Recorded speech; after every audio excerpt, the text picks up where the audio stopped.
Yeah,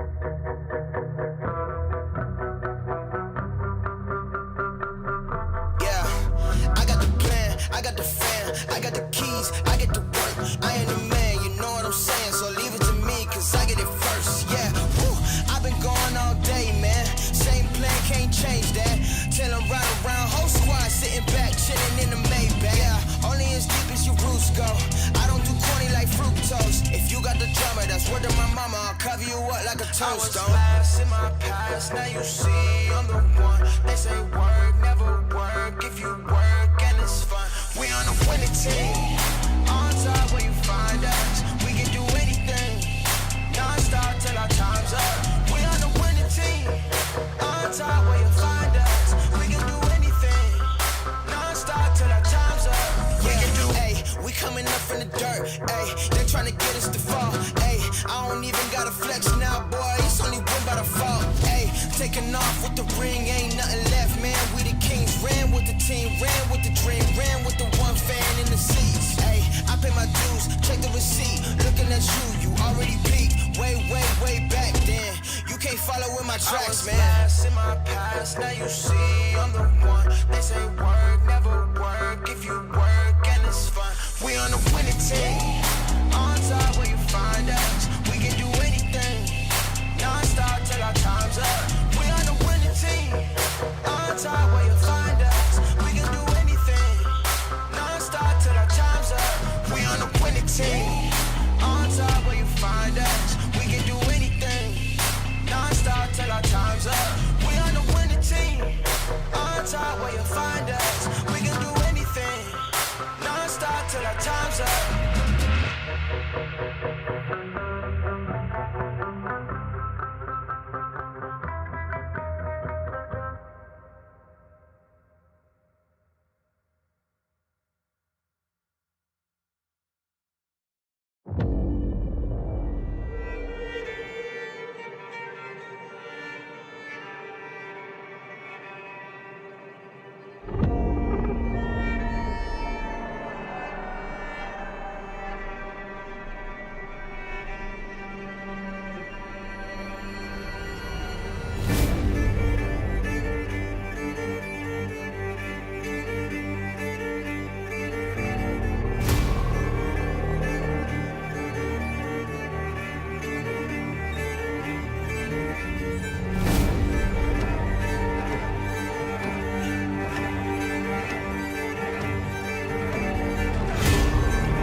When you bring in the dying embers of a regular season, you see many drivers trying to still keep their hopes at a title alive, and the late season hype takes the field high up to the Pocono Mountains in the Northeast. A beautiful day in sim and a beautiful time to welcome you to the virtual Pocono Raceway, where for the 12th time this season, the KBueno Racing Network is glad to welcome you to coverage of the 2026 Droppin the Hammah Cup Series and the Pennsylvania 500.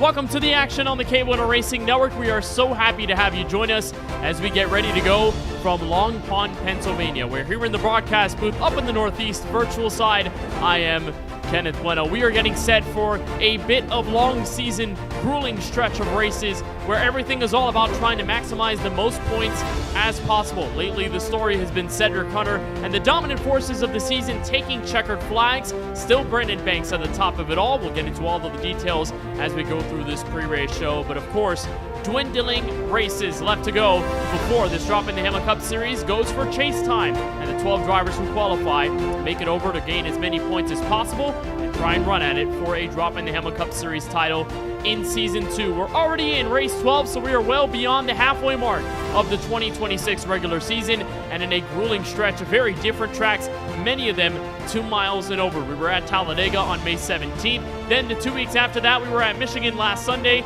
And tonight, the Tricky Triangle is gracing the field with its 3 turns and many different types of challenges for the drivers to kind of get used to over the course of this week. And then the next few weeks where Phoenix comes up into the picture, and then we go super speedway racing again from the World Center of Racing at Daytona. So mimicking the real-life schedule for the first race of the season, but near the back half of the regular campaign where Daytona plays a pivotal role. It'll do so in a very different fashion. We'll go road course racing in the middle of July at Sonoma as Droppin the Hammah salutes all of the veterans in the military as America celebrates its 250th anniversary in the world. So it is great for the celebrations of the drivers, great for the celebrations of this series continuing on, and of course, everyone gunning for a Droppin the Hammah Cup Series title when we return to the Queen City and Charlotte Motor Speedway later in the year.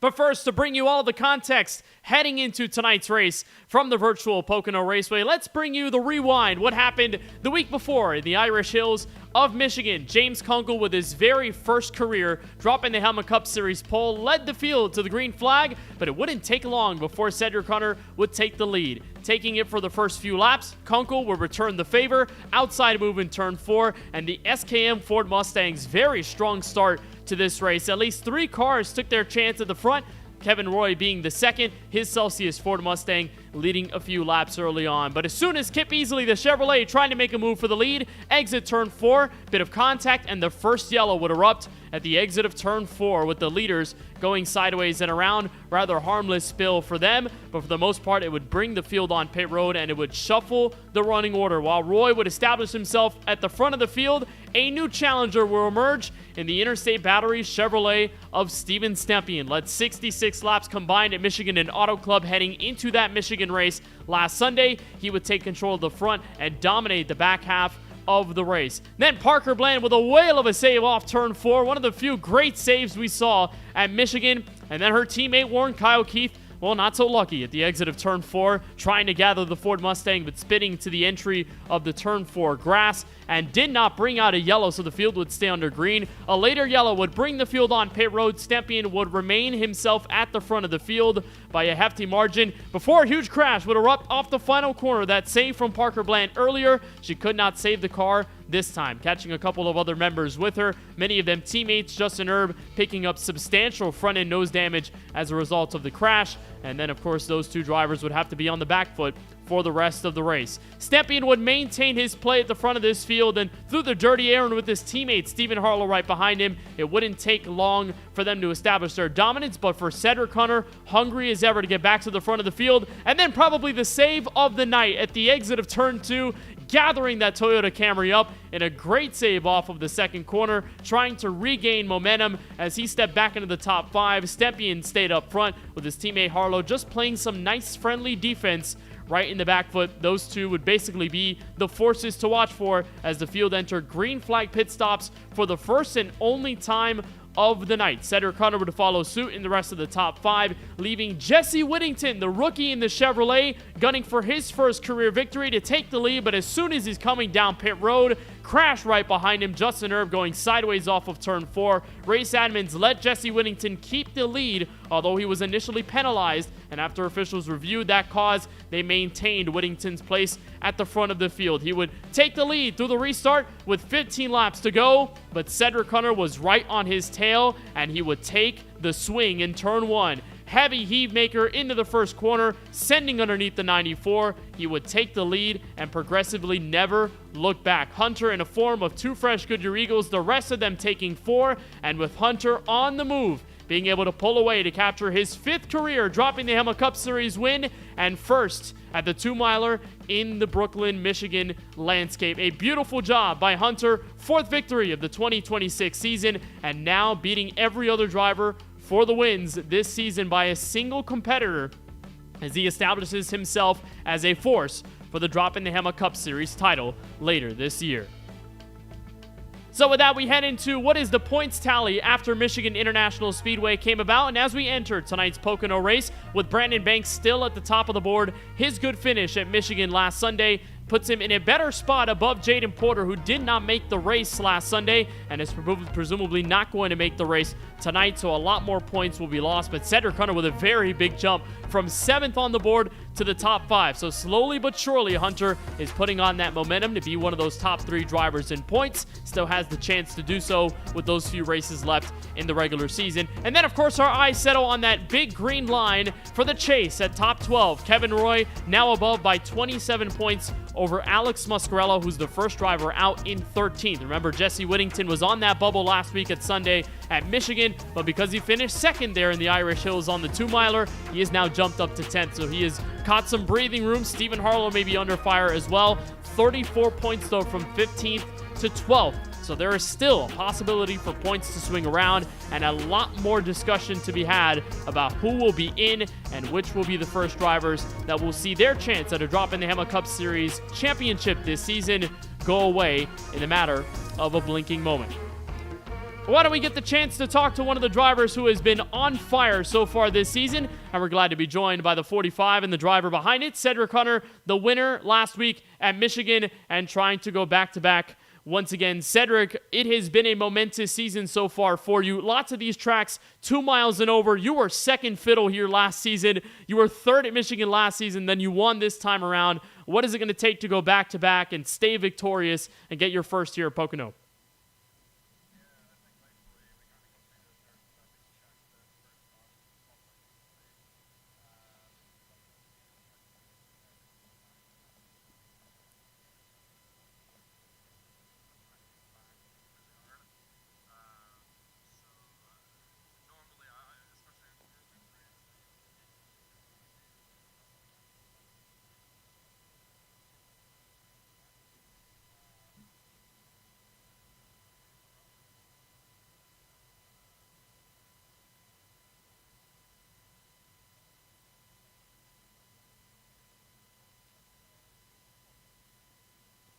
Average finish of 3.8 in your last 5 Droppin the Hammah Cup Series starts, and that includes 3 victories. So this regular season stride has been right in the place for you to become a championship contender. What has been the key mentally and maybe just facets on the racetrack that have helped you maintain that level of momentum and winning?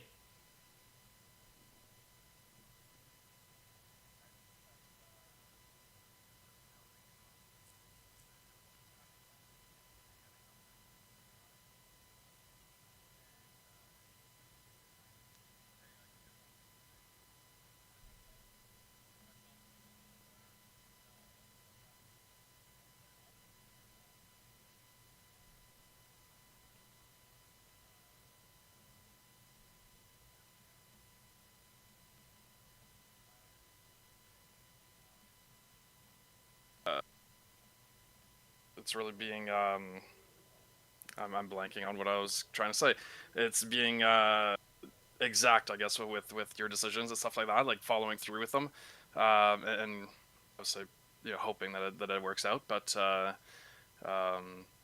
Yeah, well, we're just going to keep trying to do that tonight and for the rest of the season. I think that we would have been a lot better in the points if I didn't end up missing a bunch of, or at least having to do start parks for a lot of these races. But I guess thankfully we do have a chase and it resets the points.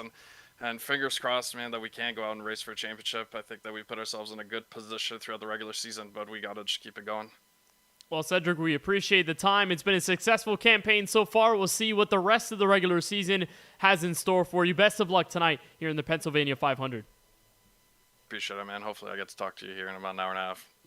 Cedric Hunter talked to us after winning at Michigan last Sunday, hoping to establish his level of dominance further in the heart of this regular season. Many would say it's the hardest stretch that any driver could go through when the mindset is kicking in of turning from regular season to championship form. Cedric, 3 wins in his last 5 races, certainly on that mark as we head into tonight's race. Second time that we visit this Pocono Raceway up in the mountains of Long Pond. 2.5 miles, 4.023 kilometers that opened back in 1971. A beautiful 3-cornered racetrack with very different types of banking, very different types of challenges, and of course some strategy that may cook into the mix at a very long track like this. Turns 1 and 2 based off of Trenton, turn 2 based off of Indianapolis, and turn 3 based off of the Milwaukee Mile. Here's a quick lap around this Pocono Raceway before we get started tonight here in Long Pond, Pennsylvania, and you really have to watch for this front straightaway. Draft is very key. You can go upwards of 200 miles an hour going into the very fast and very fierce turn 1. 14 degrees of banking, drop a gear, go down to the yellow line, try to get as much throttle as possible exiting this corner. We'll see a lot of drivers get a bit eager and hit the outside safer barrier because they want all of that momentum off of turn 1. You take a rather long back straightaway, hop another gear to top 5, and then go down to the tunnel turn, brake late, try to go for the apex, look at the bumps in the middle of the corner, and then try to hop in the throttle as soon as you can. Arc right up to the outside wall, and then watch for the very long turn 3. We've seen a lot of different lines played here. Early downshift to 4th gear, let the engine braking settle the car in the apex, and just roll smoothly into the throttle pedal as you come across to the exit of turn 3. That is a full lap around this Pocono Raceway. We're going to see that in a full pack format. May even see some 3 and 4 wide racing on that main front straightaway. So let's bring you trackside to the starting grid for tonight's race and the Pennsylvania 500 here live from Long Pond, Pennsylvania, and the 12th race of the Droppin the Hammah Cup Series season, where on the pole, Steven Stepien brings his Chevrolet to the inside of row number 1, and he will be the first to bring the field to that first corner. Cedric Hunter on fire as of late, 3.8 average finish over the last 5, and he won last week's race at Michigan. Will try to go back-to-back and get his 5th win of the 2026 season. Jesse Whittington has qualified all but 3 races in this season in the top 10. The rookie finished 2nd last Sunday at Michigan, starting on the inside of row 2 with Richard Swavely on the outside in position number 4. Brandon Banks, the current points leader, wants to extend his gap tonight. He starts from 5th, and Justin Erb, the SKM Racing Ford, on the outside in 6th place. Charles Van Schaik and Stephen Harlow inside and outside of row number 4, before you find Brad Fulham and Alex Muscarella, the 19 and the 48, to the top 10. Garrett Walden, Warren Kyle Keith go back to row number 6 and 12th. Kip Easley in his brand new number in the 13th spot. James Kunkel in 14th. Chuck Stevens further back with Timothy Stubblefield and Dana Shepard in front of him. Then Chuck Stevens and Christian McCrelly, the first not to take a time in qualifying. Ray Rogers, Jamal Pugh, Casey Knighton, and Kevin Roy will bring in our 22-car field for 125 laps here in the Pocono Mountains. Stepien trying to grab another win in 2026. Cedric Hunter in the field right behind him. Let's go green from Pocono.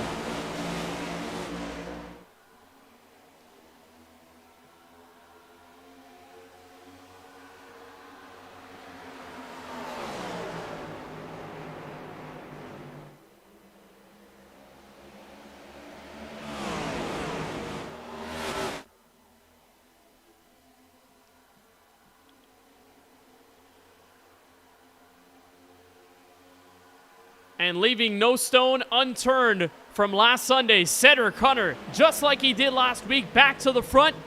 And it only took him the matter of maybe 30 or so seconds. Got around Stepien from the high side in 1. Stepien under fire from Jesse Whittington. Richard Swavely back in 4th. But it's Hunter in control as the field rounds about turn 3 for the first time tonight to complete lap 1.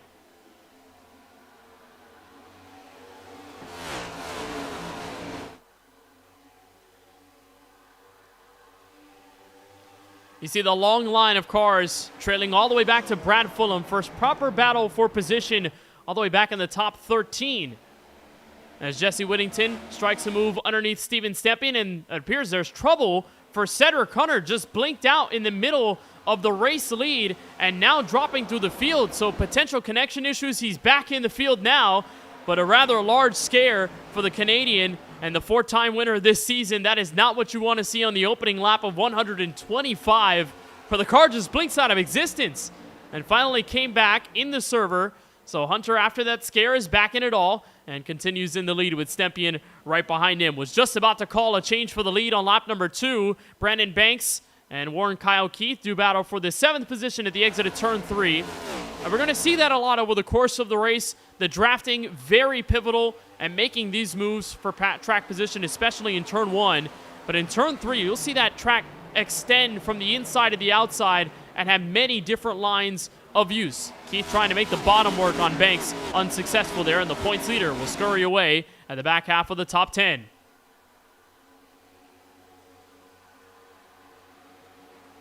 So it's Hunter, Stepien, and Whittington, current top 3, as we run on board with the Cypress Academy Racing, number 94 of Jesse Whittington. Tumble of emotions last week at Michigan, of course, tying his career best run of 2nd, and a driver who has accomplished such an interesting feat. Ever since his first start of the 2026 season, Whittington has improved his finishing position for every single race. So the last 2, Talladega and Michigan, count them all, he's finished 2nd, which is so far his best career run. Very close to winning a few races in the Sunoco Cup Series in its final season. He's had a lot of experience racing against drivers that are around him right now. Stepien in 2nd, Richard Swavely in the rearview mirror, about a 10th back in 4th. And that potential battle that could potentially start at the exit of turn number 1. But Whittington having to deal with a potential penalty that was given to him by the time he was entering pit road. The situation that had befall him was that when Justin Erb went sideways, the caution came out in the middle of the green flag run. Whittington had assumed the lead, but because he was entering pit road and the yellow lights came on the racetrack, the pits were closed, so it would give you a black flag penalty, although the admins reviewed it in the moment and said it was okay. They would let Whittington maintain his track position, so he came down pit road with the rest of the field as usual, then did not give up the track position and ended up finishing 2nd. There was a review post-race. Whittington felt a little frustrated hearing that possibility that his review would be turned in the other direction and wouldn't give him the finishing position he felt he deserved, especially as he was let go to stay in the top spot in the moment of the caution. But after review, race admins just let it by, and they gave Whittington that 2nd place finishing position. So he is still credited with all the points it's given for the nights of hard work at Michigan, and of course continues to add that elbow room to the top 12 cut line. Speaking of drivers that need to add a bit of elbow room to that line in the top 12, Stephen Harlow running into this race in 11th in the standings, and a very rocky 2026. Some good runs here and now, but as of the moment, trying to spark up an early race charge after starting in the top 8 and now working his way up 4 since the drop of the green flag. Here's the onboard look.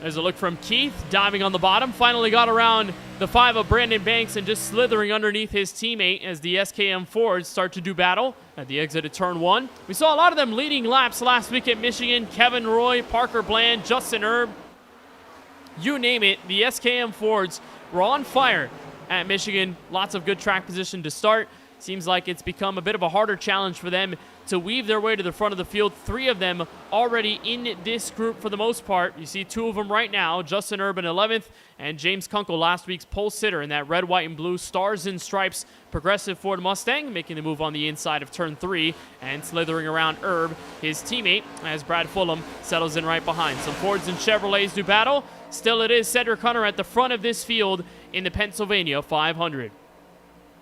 Let's get a look at our SKM.com race analysis as we get through this race tonight from the Pocono Mountains. 125 laps on the docket for the drivers this evening, 312 miles and 502 kilometers, hence the name of tonight's race, the Pennsylvania 500. As we get into the patriotic time of year, July 4th weekend in just a few weeks' time, in about a month. And of course, America celebrating its 250th anniversary. That's why you see these red, white, and blue stars and stripes banners on the front of the race car and also on the spoilers of all the cars you'll see tonight. That is a mandated windshield banner to be run at all of the tracks leading up to Sonoma, the road course race on July 12th. So through America's 250th birthday celebration, Droppin' the Hammah Cup Series will indulge in the patriotic theme and have the drivers run those America 250 banners from this month all the way until July.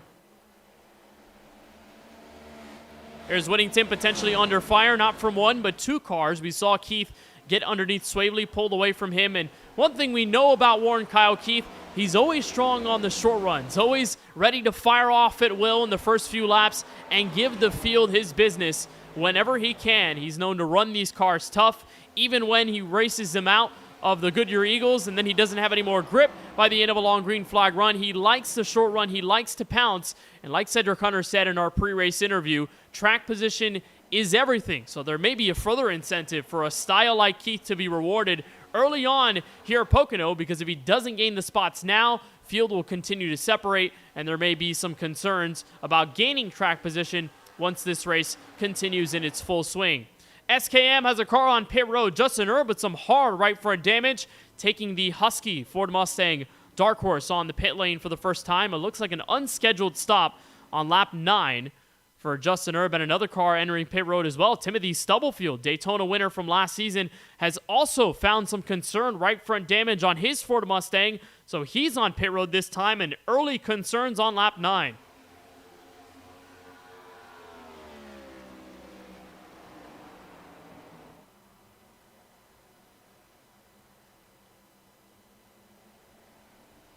So an unscheduled stop for those two. Maybe the good news, if they do not spend too much time on pit road, is that they won't fall a lap down, but as they remain on the pit lane for now, clock is still ticking for Erb and for Stubblefield, so they're living in the middle of the lead group.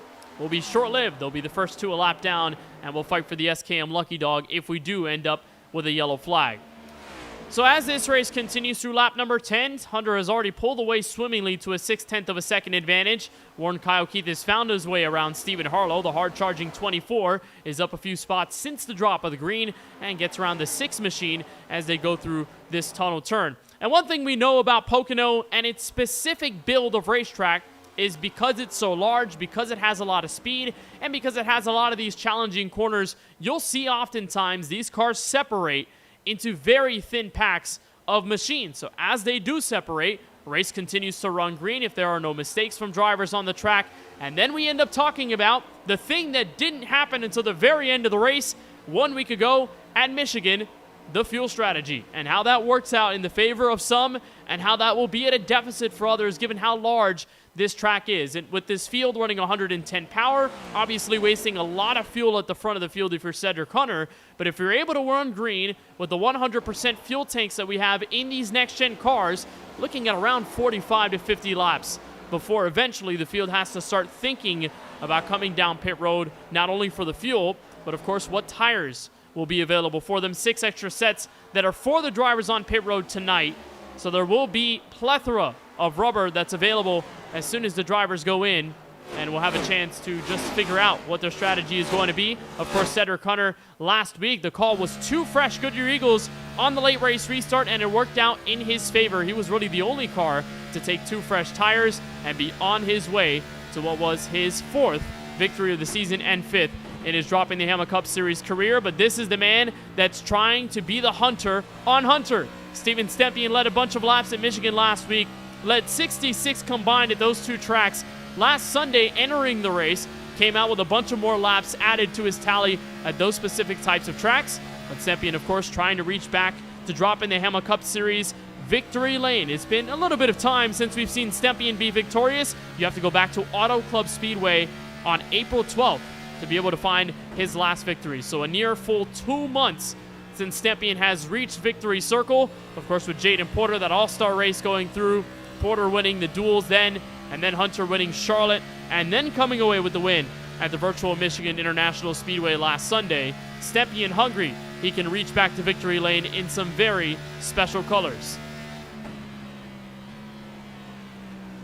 Charlie Byer Photography onboard camera gives you the look at what Stepien is trying to do here, and of course the very different ways of running this Pocono Raceway. It makes it such a unique track, especially here in the middle of the regular season when you have 4 of the 5 tracks and tracks that are 2 miles and over in length. Phoenix is the only one that is under 2 miles. We've gone through super speedways, 2-mile D-shaped ovals, a triangle, and then another super speedway at Daytona. Phoenix sprinkled in the middle of that through the regular campaign. But you see just how the banking lessens with each running corner.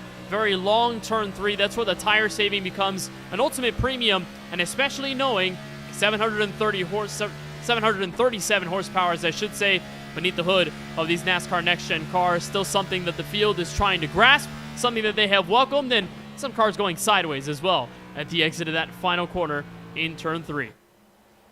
Battle for third underway. Keith continues to run his way up to the front. It has been a very quick start for the St. Augustine, Florida native, but ducks underneath on the back straightaway on Jesse Whittington. This is the hardest part, to make a pass too wide. The tunnel turn, fastest part of the speedway. Inside goes Keith and makes the move. Slithers on to third. What a progression to the front it's been for Keith. Now still a second behind the race leaders, but lots of time he can make up. He is one of the fastest cars on the racetrack right now, so keep an eye out on Keith making his way into third.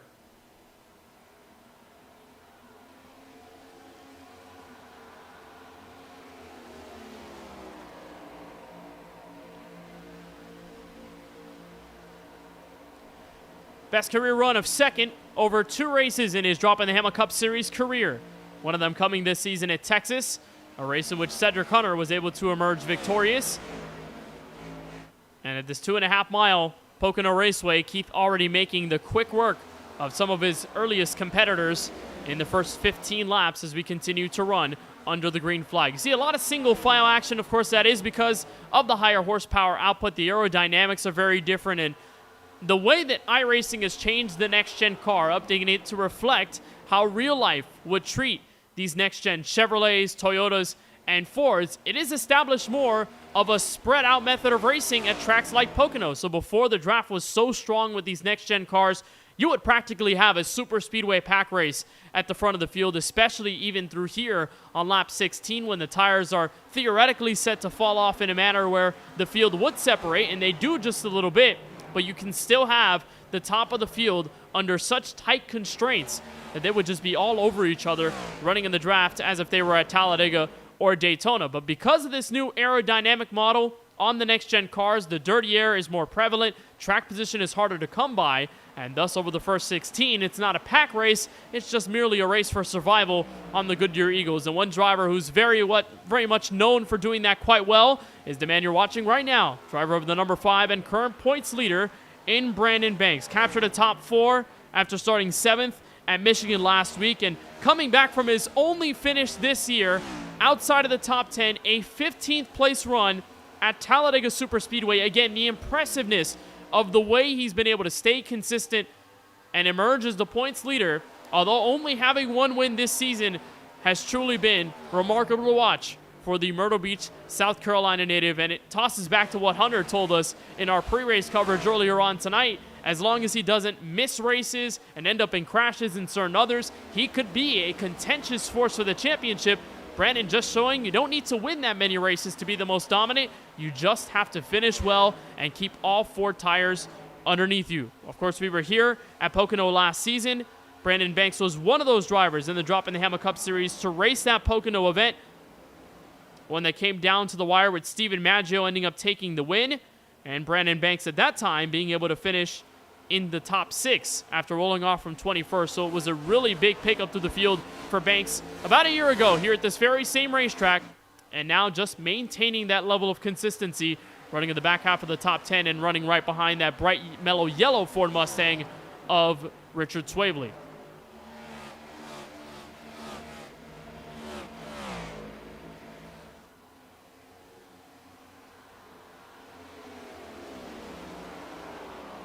Continuing to run green, here comes Harlow to the inside. Tunnel turn. Trying to take away 4th. And Whittington fights tough on the high shelf of the racetrack. A very quick tunnel turn That's turn 2, only about 8 degrees of banking, and then the 6 down here in turn 3. Harlow makes the move under, pivots on the yellow line, tries to keep it planted. Whittington fights hard from the higher top racetrack and ends up getting the real estate. Jesse Whittington, defensive drive for 4th place, but Harlow's not done yet to turn 1.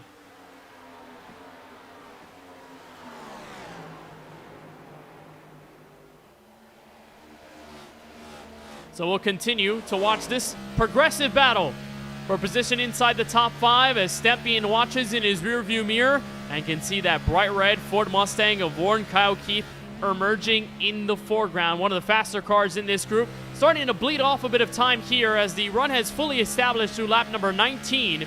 But of course, Keith with his early drive up through several drivers at the front of the field. No surprise that Keith has already made what's worth of his Ford Mustang Dark Horse and has really put himself as a driver to watch for on the early set of Goodyear Eagles. Great run off of turn 3. Gonna run up on Steven Stepien, try to catch that draft within half a second, and then bring it back to turn 1.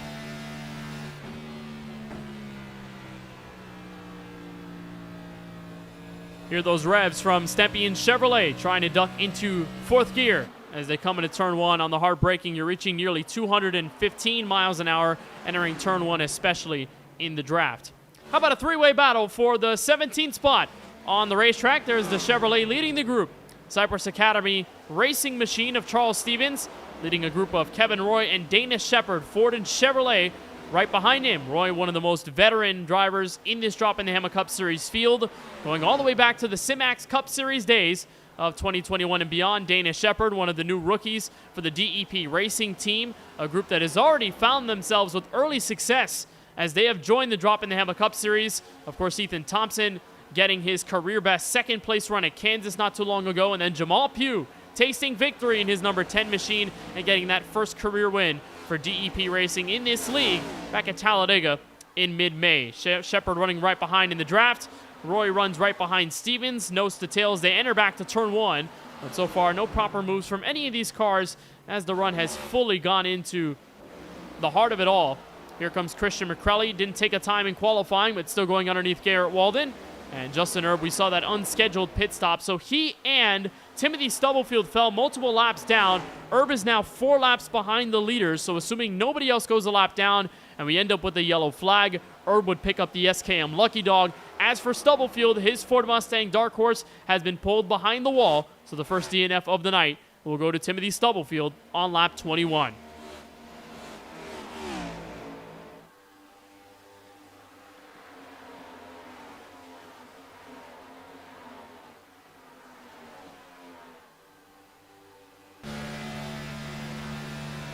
Great look on board. There are Charlie Byer Photography onboard camera with Garrett Walden in turn 1. Breathing the throttle there, trying to catch up to McCrelly, who's already pulled away to the distance of a few car lengths. Walden picking up his 3rd consecutive top 10 last week in Michigan after finishing 9th and starting the 11th spot, but a 6th and a 5th in the previous 2 races before Michigan at Talladega and Kansas. A driver with the best career finish of 5th spot that came at Iowa, and then of course that Kansas race that we aforementioned. Walden, a very successful early campaign in the Droppin the Hammah Cup Series, and one of those drivers still top 10 in the standings overall. So although he has not reached Droppin the Hammah victory lane yet, a very solid season to begin for the 43 of Walden. And that's such a great thing to see for a developing league like this, where if you did not know about the Sunoco Cup Series history and what used to be called the MPI Cup Series back in 2020 and 2021, you would not know a lot of these names that we call the veterans, drivers that you're watching at the front of the field, and especially here for 2nd, Warren Kyle Keith and Steven Stepien. They have been racing for each other, with each other for years. And the same can go for drivers like a Stephen Harlow and a Jesse Whittington, even though they joined a bit later in the Sunoco Cup Series lifespan. But for drivers like Cedric Hunter, for drivers like Garrett Walden, for Jamal Pugh, Charles Van Schaik, a lot of these new drivers that have really put themselves in the fold to be a contender for the chase and the championship later this season. Very impressive to see their skill set coming into this league, and we're glad that they have been a part of it all. As Keith makes the move on the bottom, gets around Stepien. It is a blistering fast Target Ford Mustang Dark Horse, and he is on the way half a second to the race leader.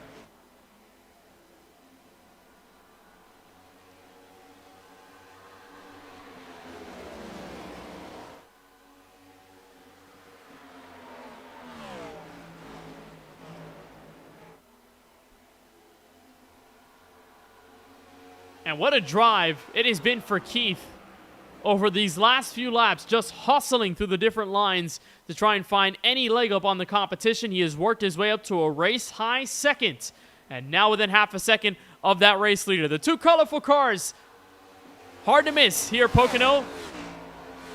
Trying to use some of that drafting help from Steven Stepien to make his way to the front, but still not faster than the leader. 53.3110, or 310 for Keith as he crossed the start-finish line. 53.177 for the driver of the 45, Cedric Hunter, who was established at the front. And again, clean air was very pivotal to get Steven Stepien early control of the Michigan race as soon as he got around Kevin Roy for the lead. And it seems though that's the same thing that's befalling Cedric Hunter here, just attempting to maintain the rhythm of this race, avoid some of those early mistakes, and just maintain his spot, knowing he has that extra rotation from the clean air on the race car. We saw Hunter with a very early drop-off at Michigan, despite taking the lead on lap number 1. But it's been a very stark contrast from last week to this week. Of course, he has established himself. He has maintained at the front. And Hunter still up by half a second over Warren Kyle Keith. Him and Stepien still within at least a grasp of each other. Here comes Stepien, dive in turn 1, trying to slide up in front of the 24 and deal the dirty air. He cannot shut the door off 1. Keith to the outside in the fight for second to the back straightaway.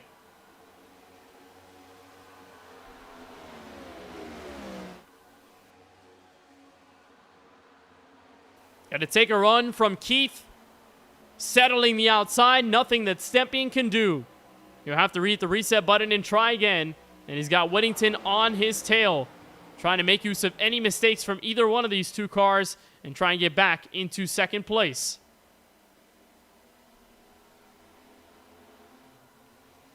"26 laps gone green."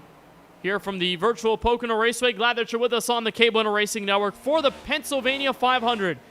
As Ray Rogers, his bright neon green Ryobi Chevrolet getting around the lap car of Justin Erb, and Garrett Walden a little bit in the foreground there. One of the former champions of this series dating back to 2020, if you want to count the MPI Simax Sunoco Cup Series days. Leading up to this moment, wasn't a part of the Season 1 Droppin the Hammah Cup Series, but the Florida native is back in it with us for 2026. Trying to step into the top 10 for the first time tonight, as Garrett Walden is dropped to 14th. And Jamal Pugh, Alex Muscarella, all within grasp. Muscarella trying to become one of those newer drivers to enter the top 12 and get back in chase contention through the points. But same deal for the 51 of Rogers, who has had a pretty rough going at it for now.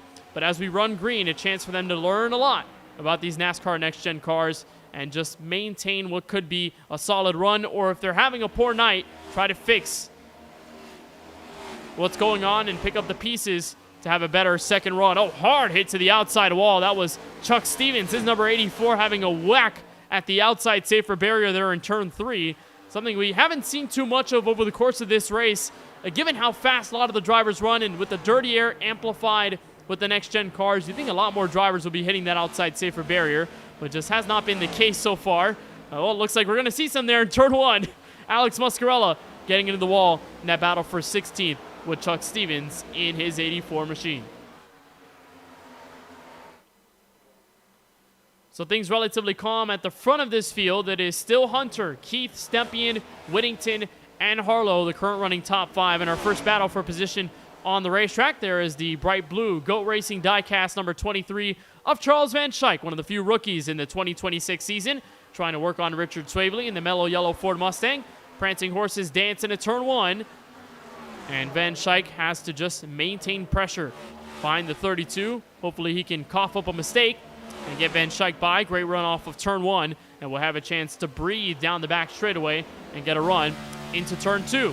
And turn 2 is one of the most dangerous parts of this Pocono Raceway. Of course, has had many a crash happen because of the high speeds and the understeer effect that you can easily get if you put too much throttle. And then if you hit that bump in the wrong way, there is a tunnel underneath turn 2, which is why here at Pocono they call it the tunnel turn.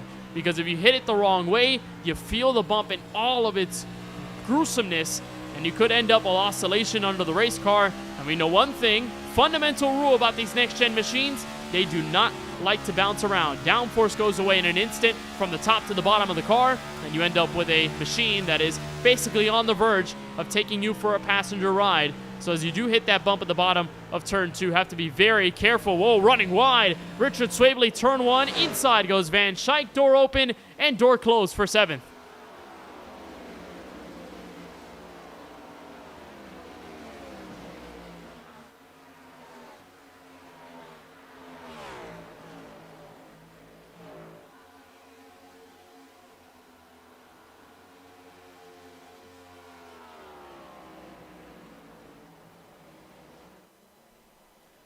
So Van Schaik into the back half of the top 10, and the whole field just continues to run their own right now.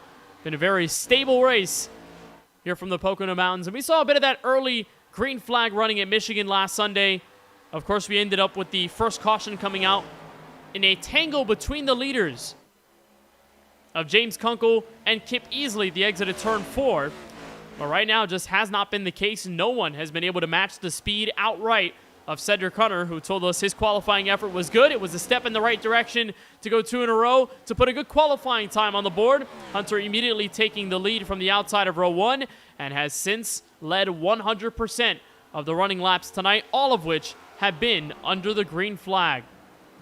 So we've been watching Warren Kyle Keith. We saw him bleed a bit of time to the leader and to Steven Stepien a bit of a while ago, but obviously the distance has spread apart those two cars. And now, Keith is starting to slowly reel in that bright pink Hello Kitty Toyota Camry of Hunter, the Canadian, under fire. As the American from Florida, Keith tries to rally a charge into turns 1 and then possibly get a run off of turn 2. And we've seen the big difference between Keith and the rest of the field be the different lines that he's running. If you're watching that pink and white Toyota Camry at the front end of your screen and Hunter the leader, he's faithful to the bottom. He has not migrated to the middle. He has not made his move to the top. But what have we said about this next-gen car?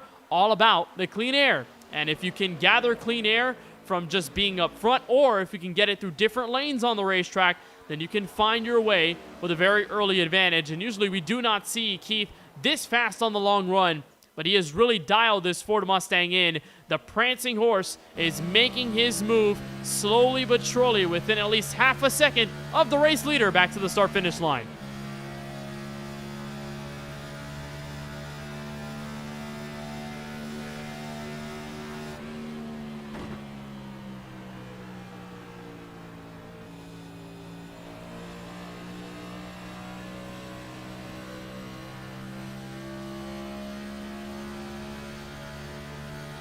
Get the onboard look, just the intricacies of how to be fast here at Pocono.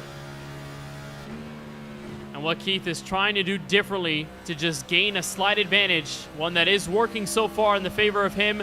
But as he gets closer, of course, we know catching one driver is one thing, passing them on the racetrack is another. So if there is a possibility that Keith can just put himself in a good spot entering green flag pit stops as we continue under green, that may be something to watch for if he's not able to take the race lead outright from Hunter.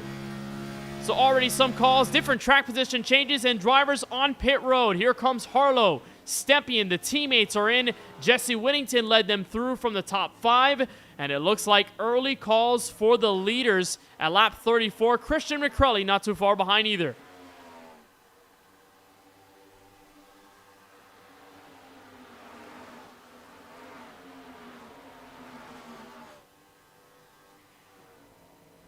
So very early calls from those front runners, lots of them Chevrolets, and a few others that may join them in the mix. So 4 fresh Goodyear Eagles and some Sunoco fuel for Steven Stepien, for Whittington, and the few others race off of the pit lane in favor of car number 94. The Secret Lab Chevrolet pushes out in front. Harlow not too far behind, and those two drivers in a good spot to work together as they come back to turn 1.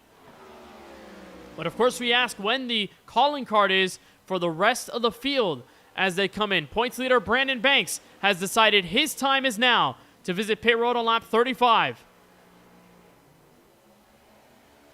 So the points leader in, and the top 2 right in each other's grasp.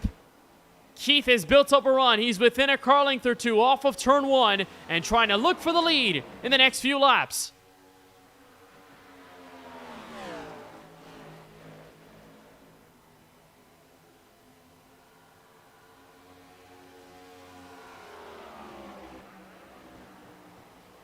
He's within a few car lengths. Deep dive in turn 3. Looking for a way underneath. Trying to pack air on the rear spoiler of Hunter. No doing off of turn 3. But he's trying his best. Snake trailing down the front straightaway. Cedric Hunter still with the lead. And more cars coming on pit road. This time Ray Rogers. In a fight with Jamal Pugh off turn 3.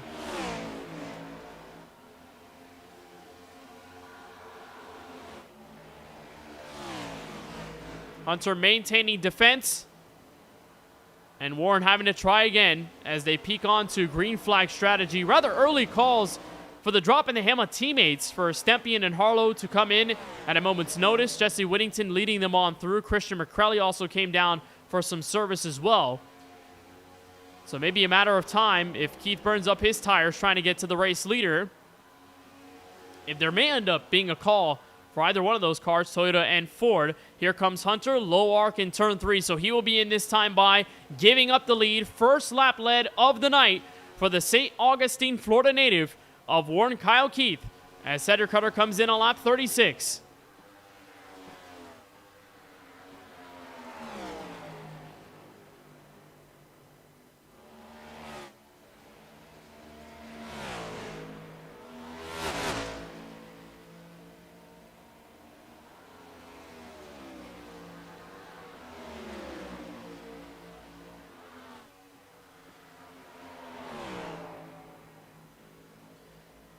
Keith's largest gain of position through an entire drop in the Hammah Cup Series race in his career is 15. He did it twice in his career and did one in May of last year, a year to the day, where Keith was able to gain 15 spots from 17th to the runner-up spot, and that happened all the way at Daytona, the famous 1/1000th of a second finish with Lawson Peel right in front in the regular season finale. So here comes the leader. Keith is on pit road this time by, and that will hand over the top spot to Charles Van Schaik, who will take the lead for the first time of the night. As for Cedric Hunter, did get around Jesse Whittington and was able to get out in front by at least a few seconds. He's about 1.7 seconds clear of Whittington and the rest of this group that are now starting to form up a draft train all the way back to Brandon Banks, who came down pit road with the group and has fallen back to 16th on the racetrack. But again, still waiting on a bulk of drivers to visit pit road. You have to go all the way back to Casey Knighton, back in the 11th spot, to find drivers that are now visiting pit road. It looks like a few others are in. Rogers, Pugh, Shepard, and a few others have reached the pit lane, so that will cycle out the rest of the field, and that will allow Warren Kyle Keith to be right in the mix of it all, just entering turn 1 on the bottom end of the racetrack, trying to merge as fast as he can, right behind Brandon Banks.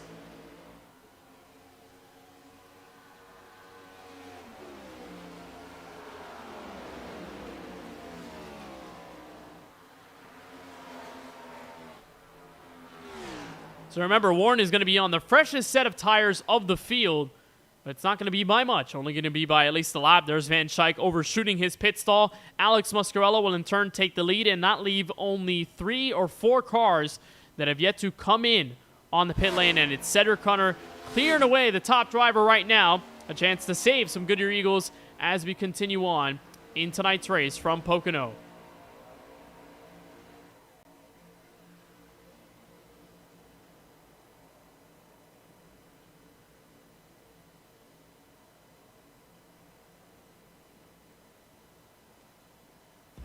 Well, it's been a beautiful night here in Long Pond, Pennsylvania, as we continue the 12th race of the Season 2 Droppin the Hammah Cup Series in the Pennsylvania 500. First green flag pit stop sequence is done. Cedric Hunter, the net race leader. We'll be right back in a few moments.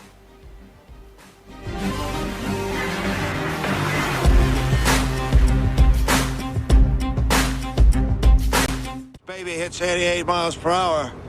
You're gonna see some serious...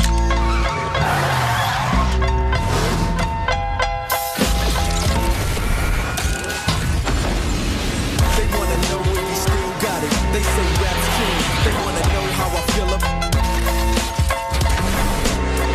and even when I was close to defeat, I rose to my feet.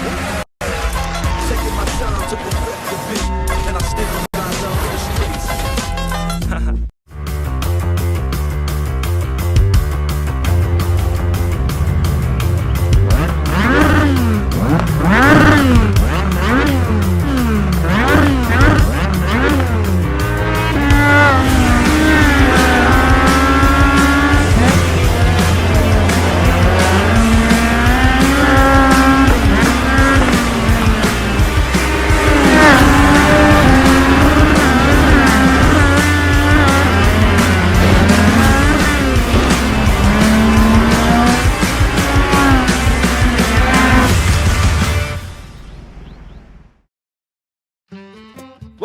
Thousand Islands Cruette in Clayton, New York. We're open Monday through Saturday, 10 a.m. to 5 p.m. Come in for a tasting and our helpful and knowledgeable staff will help you find the perfect olive oils or vinegars to add that perfect touch to your next meal.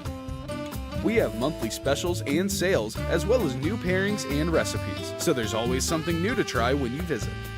The Thousand Islands Cruette on James Street in Clayton. And don't forget, hey, no touchy the tankies. Let's go. What's up? Yo, what's up, Kenneth? How you doing, man? How are you? Good. How you been? What you got in the bag, man? I got a panini. I have a hoagie. I got it all through the Wall Rewards app. You can order it all through the app? You can order it all through the app. I can order it all through the app. The world is my oyster! By placing your order on the Wawa app, you can pick up at any time with ultimate satisfaction. Gotta have a Wawa. And back live from the virtual Pocono Raceway as we continue race number 12 of the 2026 Droppin the Hammah Cup Series season right here on the KBueno Racing Network.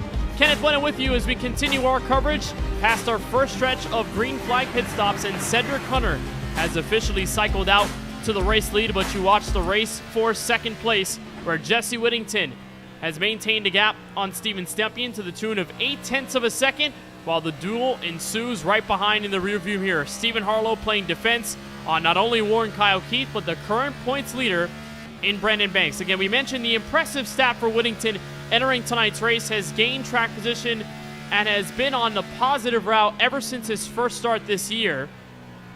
A career best second in back-to-back weeks, Super Speedway at Talladega, and then in the 2-mile D-shaped oval in Brooklyn, Michigan last Sunday. And in this Pennsylvania 500, already on track to establish another top 3 run, potentially looking to be one spot better and capture his first career Droppin the Hammah Cup Series win. So he stays right behind the leader to the tune of 1.8 seconds. Steven Stempien is third, Stephen Harlow back in fourth, and Warren Kyle Keith, who is in the midst of this battle on the fresher Goodyear Eagles, diving underneath Harlow rather, in turn 3, trying to get underneath and make the 6th car flinch, but hasn't been able to do so yet. Still nose to tail as they come around to the start-finish line. And the difference in tires mattering so much for Keith, 4 laps to the good, compared to Harlow, who pitted around 10 laps ago, and the same can be said for not only Stempien in third, but for Whittington back in the second spot. Only driver he is relatively close to is Cedric Hunter, who pitted 7 laps ago. Only 1 lap difference between Keith's tires and Hunter's tires from 5th to the race lead. And Keith has the better tires than everyone else in the middle of this top 6 as we run. So through the green flag pit stop sequence, Keith was able to move into the top 5, but of course trying to recycle back to second, which is where he had gained all of his track position and nearly made a run for the lead on Hunter as they were coming through to the cycle. But then Hunter came down, relinquished the top spot. Keith led a few laps before ultimately coming down himself. And with the way the field also tried their first pit stop, we were expecting them to go a little bit longer. Alex Muscarella was the longest running driver to be out there on the racetrack without coming down pit road. He went at least 42 green flag laps before eventually calling it a run and coming on pit road for his tires and fuel. That means in a 125 lap race, we may end up seeing a 3-stop strategy. One right here, then one around laps 65 to 68, and then there could be another run going down to 95 to 98 laps in the books, which would be underneath 30-ish laps to go. And we would be in a scenario where, given no yellow flags at the moment, if we stay on that trend for the rest of the night, it will be a proper 3-stop strategy. Going to be a big question, though, if other drivers can maybe extend it to a 2-stop. But we'll just keep the updates with you here on the KBueno Racing Network as they unfold. It has been fun to watch, though. Drivers just getting strategic here at Pocono, a track that is very much known for races exactly like this. There's Chuck Stevens underneath the inside of James Kunkel. This is the battle for 16th as they come off of turn 3. Alex Muscarella not too far behind them. Of course, we saw that 48 car lead a few laps. The Dollar General, Red Bull Chevrolet coming in for a few runs and then obviously bringing it down at the end of what was a few laps ago on lap 42. Watching this side-by-side skirmish on the back straightaway, and the red, white, and blue Stars and Stripes progressive car of James Kunkel makes his way to the front. What a drive it was for him last week in Michigan, although it didn't end up in his favor. Of course, involved in the first accident of the night with Kip easily off turn 4, but a pole position and many laps led alongside his SKM teammates, and we have seen a back-and-forth career trajectory for the SKM drivers from seasons 1 and 2 of this Droppin' the Hammah Cup Series. But to see those bright spots in there, and many of them have come this season, although some of them have ended sour. Of course, Justin Erb leading laps at many tracks this season, including Texas, where he had a chance to win. Warren Kyle Keith, a very strong car at Texas, parlayed that into a second-place finishing position. And just James Kunkel and Kevin Roy following on that momentum and adding to the overall morale of the team. That is what makes a group effort very strong. And while obviously a lot of what brings drivers into the Droppin' the Hammah Cup Series is the fun, the familiarity with all the drivers around them, and they're just good friends with each other as they have known each other for many years in the sim and even off of it. Overall idea is still there. Be competitive, be fast, be in contentions for wins, and most importantly, the championships. SKM has their leading driver in 4th with a chance to bring his way up to 2nd again, and maybe even the race lead, as he's within 2 car lengths of the 3rd place car in Steven Stempien. Not the first time we saw these two go at it against each other here tonight. Of course, Stempien just giving up the spot to the 24 car in turns 1 and 2 over the last few laps. And now Keith striking underneath tunnel turn. That's a dangerous place to put the nose underneath. Doing so anyway, battle to turn 3.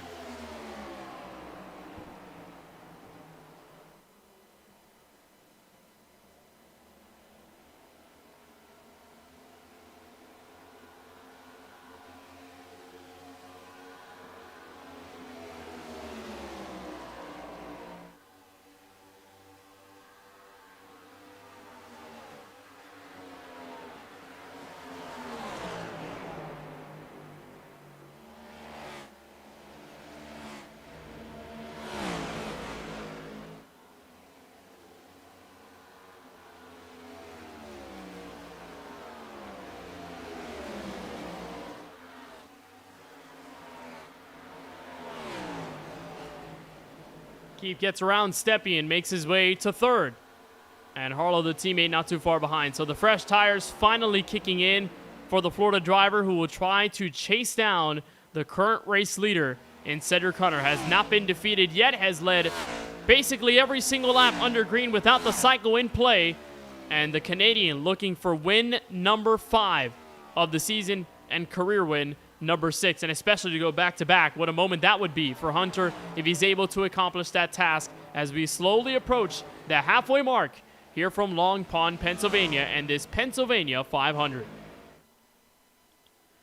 So as we continue green here on the KBueno Racing Network, why don't we turn up the sounds and crank it up here from Pocono.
Gotta love the sounds of these V8 cars, the next-gen machines ripping through this Pocono Raceway, and the extra power added to it. You can tell the note as they come down the long front straightaway and into turn one, where the developing battle for second is now underway. Warren Kyle Keith taking a look underneath Jesse Whittington. Again, a difference of at least 4 laps on tires to the benefit of car number 24. Keith has been working slowly his way to the front of the field, and now a second and 7/10 behind the race leader is Whittington.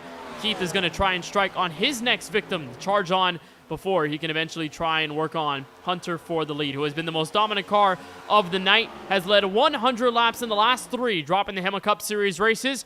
Of course, lots of those have parlayed into plenty of success, and tonight has been no different. The most dominant driver of the night by far, 47 of the 55 laps complete. Now 48 as he crosses the start-finish line in the Pennsylvania 500. It has been a clinic, although is there going to be any fire from the 24 and Warren Kyle Keith? We saw almost a bit of a preview as to what we could anticipate those two fighting looking like before they eventually got to the end of the long green flag run and drivers did come down pit road, which in a few laps will start to be right back on the minds of the drivers. Again, as we left you when the green flag sequence had happened, we talked about the three-stop strategy that is in play for the field. So they pitted around lap 37 to 38, or maybe some drivers that went a little bit earlier, around 33 to 35. If they end up taking that all the way to lap 66 to 69, then there could be a possibility that they make in that last pit stop for the lap 95 to 98 area. Of course, that's within the last 30 laps of the race. So as long as we do stay green, and if there are no yellows to intercept that idea, a 3-stop strategy is for sure in the cards. Now, no one has been trying to save in the max sense to go for only a 2-stop strategy. Doesn't seem like that is really in the game for the field. 3 stops seems to be the idea. Of course, if the yellows come out, then the strategies do change from there. However, for right now, with the way the race is played out, it's rather looking like a 3-stopper is the way to go. Keith is right on the tail of this 94 machine of Whittington. Another onboard look coming to 68 laps to go from Long Pond, Pennsylvania, trying his hardest, diving in turn 3, getting his left side tires on the yellow line, painting the canvas to make a run at it for second. They'll even out at the exit of turn 3, nose to nose, side by side, looking forward to turn 1.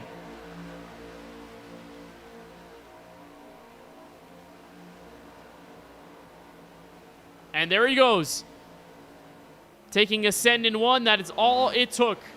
And now he's got to make up a 2.5 seconds plus some on the race leader in order to grab the change of the race lead and bring in the new era of a new leader here at Pocono under green flag duress.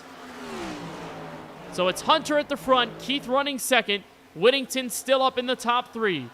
Looking for his 3rd consecutive podium finish this season. Steven Stepien in the top 5 running 4th. His teammate behind him in Stephen Harlow running 5th. Points leader Brandon Banks has not really left the 6th place spot after cycling in that way from the green flag pit stop sequence. Charles Van Schaik is about 4.5 seconds back. He's running 7th. 8th place goes to Kip Easley. 9th to Richard Swavely and Christian McCrully. Race high top 10 for the driver who's based out of Italy. Here comes Van Schaik on pit road. 67 laps to go, pitting from the back half of the top 10. He went about 20 laps on a green flag stint, so he is trying something different this time by an election to go on the different route if this is a scheduled pit stop for the 23.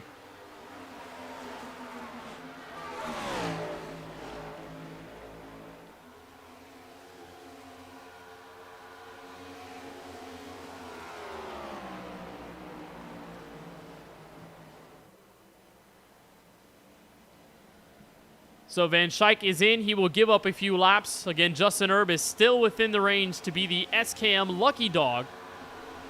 As we continue to run green, he remains 4 laps down in 19th place. As for some updates for DNFs tonight, Jamal Pugh, you saw him in a battle during our Crank It Up segment with a few other drivers, and Garrett Walden was involved in that as well. Pugh has ended up out of this race. He has fallen out 7 laps down and counting as he runs in 20th. Brad Fulham also DNF'd before Pugh did in the 21st spot. And then the aforementioned Timothy Stubblefield, about 51 laps away, was when he ended up disconnecting from tonight's affair. So that will bring in 3 DNF'd cars out of the 22 machines that roll to the green flag tonight in the Pennsylvania 500, and not all of them will see the checkered flag. Here's Chuck Stevens on pit road, driving from the top 15 spot, and the Simrat Market Chevrolet bringing on pit road this time. 66 laps to go, and this is the initial bark of the green flag pit stop sequence. And again, we didn't see a lot of those calls from the leaders until around lap 33 to 35, which was rather a little earlier than I expected, probably expecting 40 to 45 laps. We did see Alex Muscarella go at least 42, so we know it's possible with the fuel tanks that these cars possess. However, it's about who's really willing to do that kind of strategy, and from the way we've seen it, nobody has been in a max save mode. Everyone has been in all push. Look on board with Whittington. Our Charlie Bauer photography onboard camera shows that the 94 car not stressing it out, not trying to let this car off early before the corner, not trying to be radio silent and kick in the clutch. Just a simple run it high in 4th gear and run to the max as much as you can for performance. But again, it's going to be a big question mark as to who amongst this group ends up taking that earlier call. Of course, everything in favor of Cedric Hunter, who came in a little bit before Warren Kyle Keith did, but also went in a few laps after Stempian, Whittington, Harlow, and Banks did, and you see how that worked out for him in the gap that he possessed.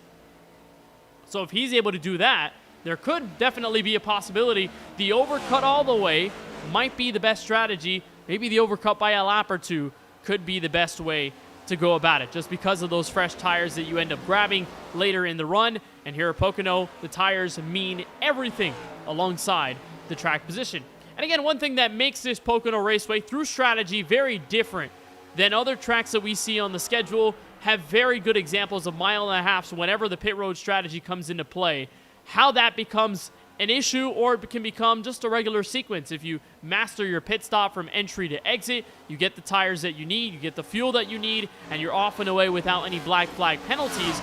You could easily go a lap down, but then cycle back out to the race lead or to a good position depending on where you are. Now at a track this big, at 2.5 miles, you could be in a situation where you come down pit road and you do not fall a lap down to the leaders because you just have all that space to work with. And as a race leader, you can play with that space a lot. And that's what we've seen out of Cedric Hunter tonight. That's why he was able to master such a large gap on everybody else when the pit road sequence came around. He had all that time and space to work with, came down pit road, made it a very flawless pit road entry and exit, didn't have any issues on the way out in the merge line to turn 1, and henceforth had a 1.5 seconds plus some of difference to the second place car. All things changing now within 0.7 of a second. Now that Warren Kyle Keith is slowly starting to reel in this 45 car. He's about a 1/10 or 2 faster than the race leader on that last lap. 53.180 for the Florida driver heading into turn 1 with 62 laps to go. So is another overcut going to be in the idea and in the notion for either one of these two leaders, or maybe for the rest of the drivers if they feel they can save a bit now and be able to move on for the rest of the race, have a bit of fun as well. We mentioned Chuck Stevens coming in on pit road. Few others have joined him, Richard Swabley being one of them, and Justin Erb, as we saw 4 laps down, already being a lap down or more. So that will give Richard Swabley the chance at the SKM Lucky Dog should we end up with a yellow flag tonight. So far, it has not come. There's Christian McCrelly in the top 10 earlier on tonight, and that EP Lab Chevrolet makes his way out of pit lane. Chuck Stevens is spending a rather long time on pit road. Is there any big-time damage to Chuck Stevens' car?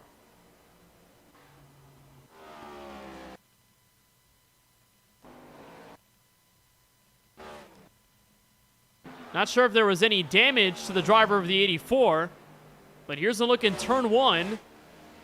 Car just got up way too high. Looked like there was no steering behind that Chevrolet, and he immediately felt something was wrong in that simratmarket.com machine. So he is remaining on pit road. He has been on the lane for at least 2 or so minutes, and he has not been able to get back onto the racetrack. So a tough pill to swallow for the 84 of Charles Stevens, who may likely call this race over, but will still try to keep his foot in it. And despite being multiple laps down, will try and just run this race for the points all the way until the end. And he, again, is one of those drivers that could float around that top 12 cut line. We've seen some of those guys be so consistent over the season and have great bright spots to the point where they can be a contender for top 12. Just a matter of whether they can keep up that consistent level of performance, and a night like this certainly will not help the cause. If you want a refresher of the top 10 as it rolls with 60 laps to go, and as we approach our second green flag pit stop sequence of the night, it is Cedric Hunter, 4-time race winner this season, looking for back-to-back W's from Michigan last Sunday to Pocono this Sunday. Warren Kyle Keith running right behind him on the freshest set of tires in the top 5, trying to hunt Hunter down by 0.7 of a second in the runner-up spot. Jesse Whittington runs in the current top 3. Of course, the driver who's picked up back-to-back second-place finishes and is on pit road now. Steven Stepien takes up 3rd. Stephen Harlow back in 4th. Brandon Banks the top 5. Kip Easley, Garrett Walden, Ray Rogers, and Kevin Roy round out the rest of the top 10. Haven't talked too much about the Nixa, Missouri native of Kip Easley as he runs into turn 1 all by himself in a beautiful Nitro Motorsports red, white, and blue Chevrolet Camaro. Easley with a number change in the middle of this season, of course, that is to honor the late Kyle Busch. Kip Easley running the 8 machine that Kyle Busch made famous for the Richard Childress Racing Camp ever since joining that team in 2023. That very stylistic Kyle Busch number 8 font. Easley decided to give it away after Kyle's passing just a few weeks ago and debuted that new number 27 at Michigan International Speedway just last Sunday. So a brand new look for Kip Easley. Tried to run for the lead last Sunday, and after starting in 13th, has been as low as 18th, but has worked his way up nicely, +6 since the drop of the green, and is up into the back half of the top 10. So we saw Jesse Whittington come in on pit road. He runs 13th now as we sit with 15 cars of the 22 on the lead lap. So Whittington being the earliest decider out of that bunch. And then we ask that question, who is next, especially here amongst these drivers that are running 3rd, 4th, and 5th?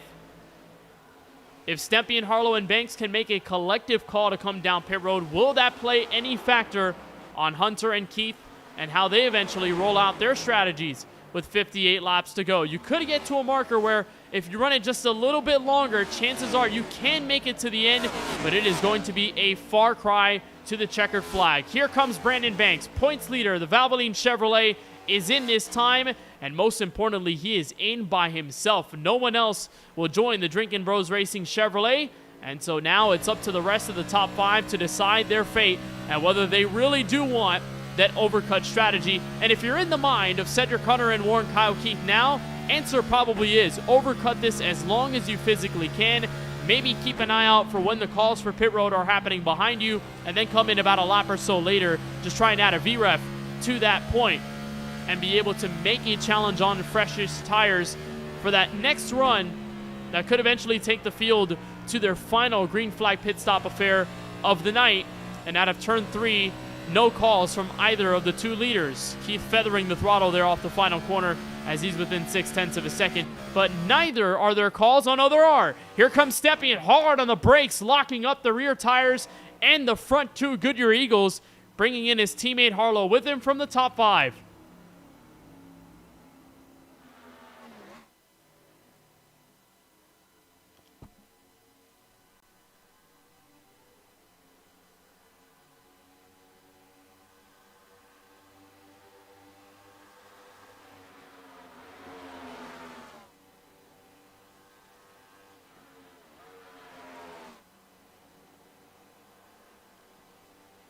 Two Chevrolets, 2 teammates are in. And they'll come out very clean stop from the 2 drivers. Stepien avoids a pit road speeding penalty, surprisingly enough. He was cramping on the brakes there, entering that pit road line for pit road speed limit here at Pocono. Of course, very high speeds with the brand new power package we have in this series. About 200-ish miles an hour entering turn 1. And then you add some that if you're in the draft. And you got to piggyback all the way to around 45 miles an hour to pit road speed limit. And so it can be a very tough challenge to be able to do it. But so far, things have been very swimming for the drivers at the front, and no further penalties have been dealt to the rest of the field. There's Garrett Walden and Ray Rogers battle for 3rd on the racetrack right now. Walden in a race-high 3rd place, of course, given the cycle that has come up about with the leaders coming in.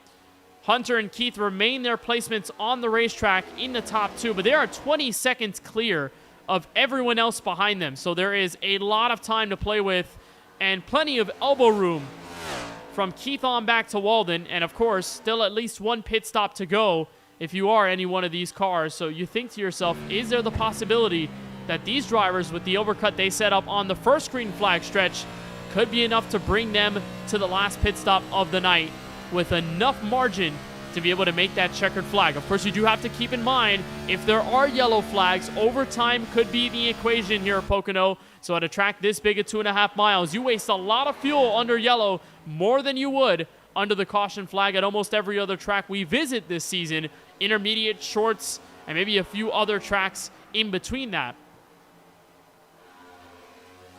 But you do have to keep that always in the front of the mind and the cerebral cortex. But the front 2 have been locked in so much tonight, they really haven't had a chance to worry too much as they try and extend this one all the way into the end. Onboard look with Ray Rogers attacking for third on Walden in turn 3.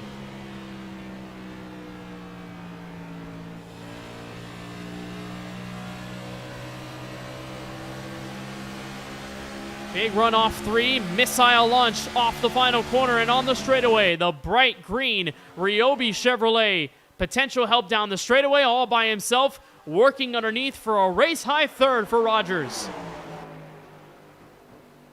Walden trying to use the middle, washes up high, inside Rogers goes, and Rogers takes away third.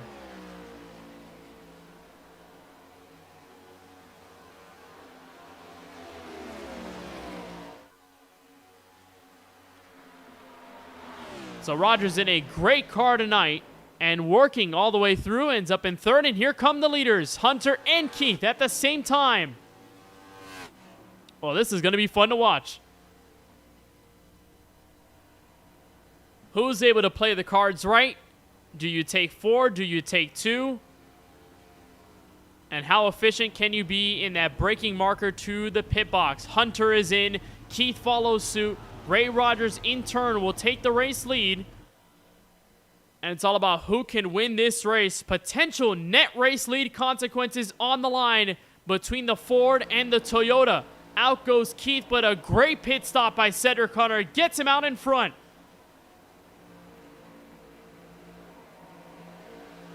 What a pit stop from Hunter. Clean at 15.2 seconds. Keith just 0.2 faster, but it does not matter. Track position and pit box position in favor of the 45. And as it stands right now, he will retake the net race lead once Rogers, Kunkel, and Muscarella end up visiting the pit lane. We did see Muscarella go way longer than everyone else on the first stretch of green flag stops, and now hunting on James Kunkel in the potential bid for the second place position. So with 51 laps to go, we know there possibly is one more pit stop in the books that the drivers need to complete and stamp off before they can close this chapter here from the Pocono Mountains. Inside goes Muscarella, looking for second down the long straightaway. No help, but still has the nose in front, got the speed, the momentum, and favor to the DTH Chevrolet, who now takes the lead in turn 1 as Rogers comes in on pit road.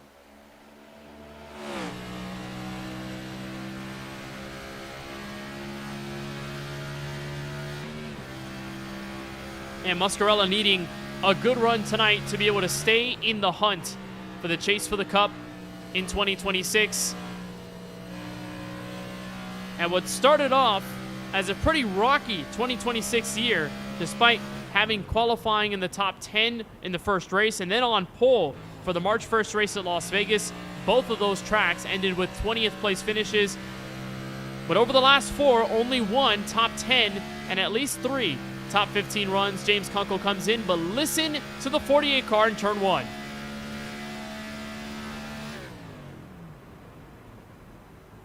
That is silence.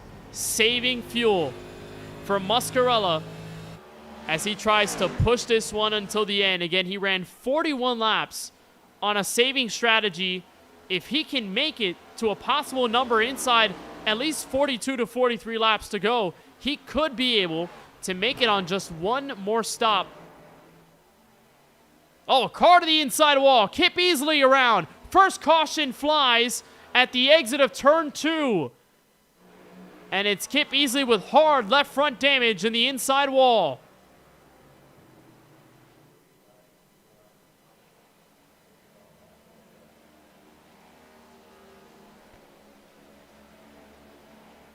That's a hard hit for Kip Easley. First trouble comes about, and our first yellow as a result. How this all unfolded was right behind a few of the cars we were watching in the run-up to turns 1 and 2. Easley in an internet connection problem situation, but just sideways from the get-go at the tunnel turn, caught the bump, catches the apron, goes sideways off the corner, and that is more than enough to smoke billowing from the Chevrolet to bring us our first stoppage of the action. And most importantly, this is right on the edge of the fuel window. So Muscarella, we presume, will come in on pit road. We're not trying to extend this longer, but for the rest of this field, it is 55 laps to go at the stripe. And again, that is way more than the drivers can push for. So if that teeters very close to the edge of the fuel window, is anyone going to save fuel and try and stretch this thing out as far as they can? Or is that pit stop coming now and then the saving comes later? It is going to be a matter of time. We did see Hunter and Keith come by at least a lap or two before the caution did fly, so they have the best set of tires of anyone in the group. However, Jesse Whittington has been out there for at least 10 laps. He did a short pit strategy to try and gain some position. He's in net P3, running 4th right now on the speedway. And it's just going to be a big question mark as to whether anyone decides pit road is going to be their time. For Muscarella, we imagine that's going to be the case. For everyone else, though, it's a very, very big question mark. And here comes Keith. Hunter stays out. Keith, Whittington, Stempy, and Harlow, the rest of the field to top off on fuel with 55 to go.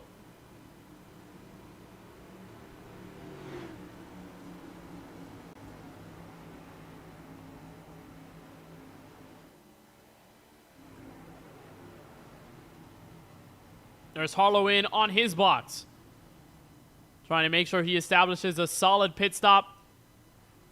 Steven Stempy in the exact same from the very front pit box of the field after capturing the pole. And getting the 4 fresh Goodyear Eagles, trying to make sure he can maximize this run off of the pit lane, to which he does. But Alex Muscarella wins the fight off pit lane, and he'll restart in 3rd.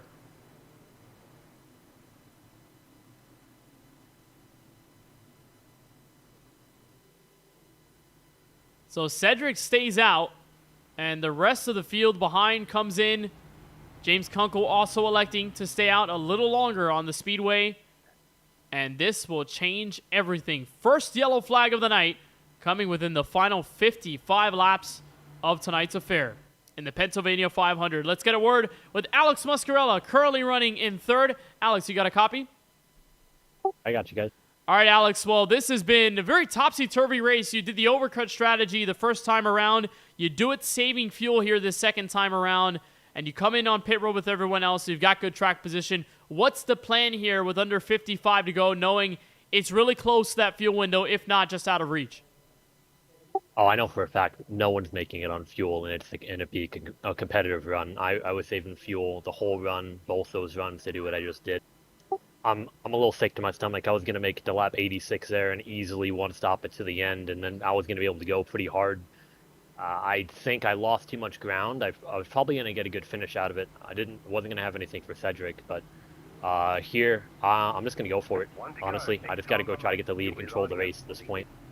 Well, now when you know that there's at least one more pit stop to go, with the aggression that you say you're going to put here on the restart, how do you try and plan that next pit stop? Do you feel another yellows coming out, or do you try to anticipate at least this race going green with the trends we've seen tonight? I mean, I don't think it changes very much, honestly. There's not a lot of tire fall off, grand scheme of things. Like, there is, but there's really not. I think it's more important to get the pit stop done early and leave yourself possibly the chance of taking 2 later. All right, well, Alex, we appreciate the time and best of luck here on the restart from Pocono. Thank you, guys. As Alex Muscarella, race high third. He started back in 10th, and that bright yellow and blue Dollar General Red Bull Chevrolet will occupy the inside of the second row. So Cedric Hunter, who has been the dominant force of the night, maintains the lead. James Kunkel will visit him on the outside of row 1. Those are, again, the two cars that did not come down pit road under our first and only yellow flag so far of the night. Alex Muscarella beat the rest of the field off of pit road on 4 fresh Goodyear Eagles. Just told us his mindset as we come into turn 1 for the first time in the restart zone. Steven Stepien runs on the outside of row number 2 in 4th place. Warren, Kyle Keith, and Stephen Harlow, Toyota, or rather Ford, and Chevrolet occupy inside and outside of row number 3. Then it's Christian McCrelly inside the top 10 with Brandon Banks in row number 4. Ray Rogers and Dana Shepard, the 44 car, on the outside for the top 10 as we go back to green flag racing in the Pennsylvania 500. So who's got the upper hand as we come back to green and visit the restart zone for the very first time? Cedric Hunter trying to stay up front and trying to win back-to-back races on a beautiful jump back to green from Pocono.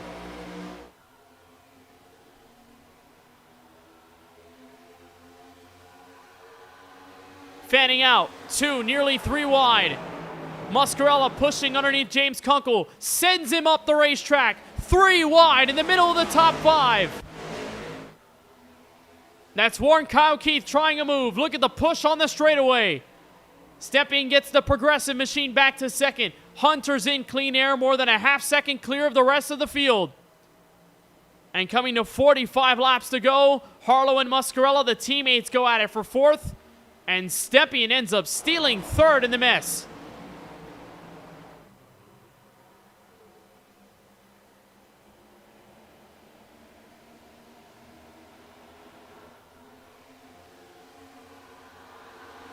What a restart. And now look at Keith, bottom 3 wide. Taking no chances. Taking no prisoners as well. Keith underneath, botting Stephen Harlow out the way. Side check, contact off turn 1 in the walls, Muscarella. And it is a fan out off turn 1. McCrelly underneath. Help from Rogers, they get underneath the points leader in Banks. They'll try and send it to the bottom in turn 2. And McCrelly, what a drive for the 75 machine tonight. As he peeks underneath Muscarella in their tally for the top 6. Meanwhile, Stepien takes second, pulling away from James Kunkel and having a chance to make it up to the race leader. But again, like Hunter has told us many a time, and including before this race, track position is the ultimate prize, and right now he is hoisting that prize, looking for a 2nd consecutive trophy. Harlow trying to get underneath James Kunkel in the battle for 3rd. Kunkel way up high on the speedway in turn 1. Here comes Harlow, open door to the back straightaway. And does Keith make a move?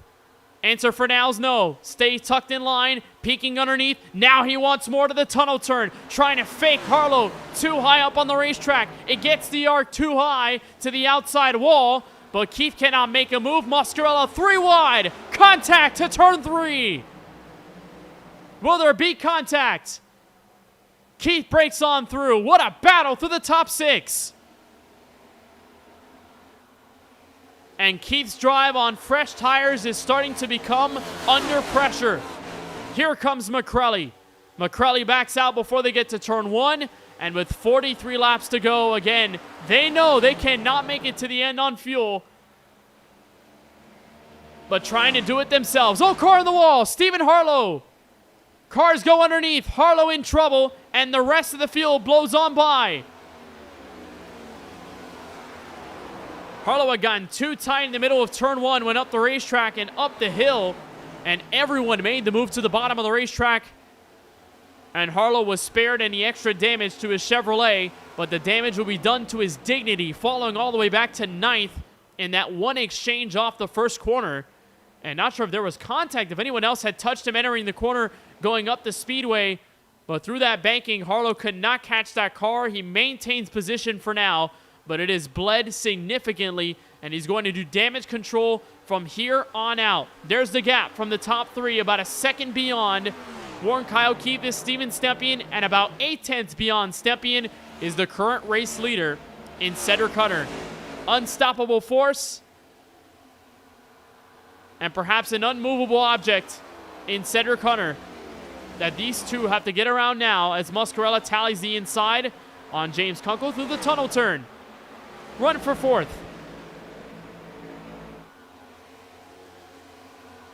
Not enough to clear. Muscarella some help as Ray Rogers just silently plays his position right behind in the P6. Brandon Banks has kept his car alive through most of this affair, and just like the last two runs, staying where he's at, not pushing the issue too hard as Muscarella tries to side draft Kunkel, reeling him back on the straightaway. Rogers has the place to pick. He chooses inside, now goes back up top, evens the two cars out to turn one. Muscarella wants to send. He'll dive in the first corner. The lunge is not enough to clear. The progressive Ford Mustang is back up on the high side, and the battle continues off turn one.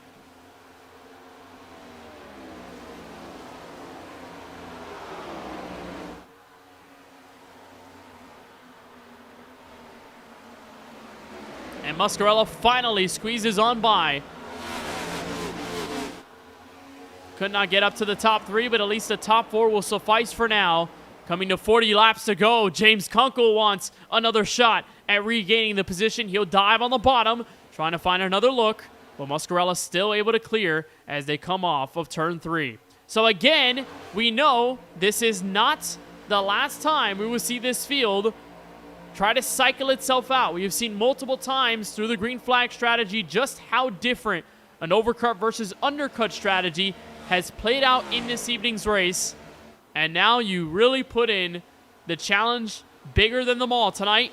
Can you master the final pit stop? Are you expecting another yellow, or is this going to go green to the end and you just got to play your cards where you will, set the chips where you want them, and just try and fire off a bet that hopefully pays off tenfold with a race victory tonight and a visit to Dropping the Hammah victory lane.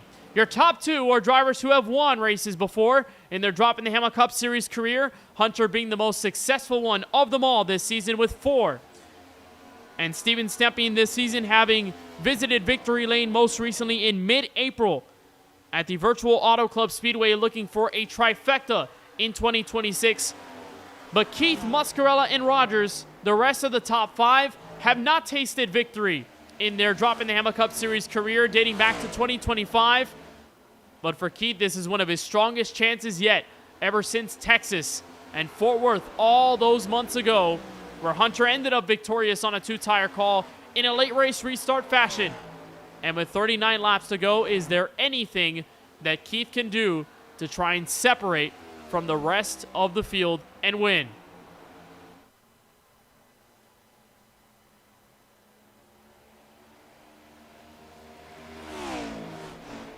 No changes in the middle of the front group, so Hunter continues to lead. And how about these great fights in the middle of the top 10? Charles Van Schaik in the running, drafting right behind Richard Swavely, taking a peek underneath Brandon Banks, not too far in front of them. And this is the closest that we've seen, at least this part of the top 10, all night long. There goes Swavely underneath, trying to arc down in turn one. We've seen a very high line from the 12 of James Kunkel. Hasn't been able to make that work to a perfection yet, and won't have the drafting help down the main straightaway. Charles Van Schaik will instead turn around, and now he'll be back in line.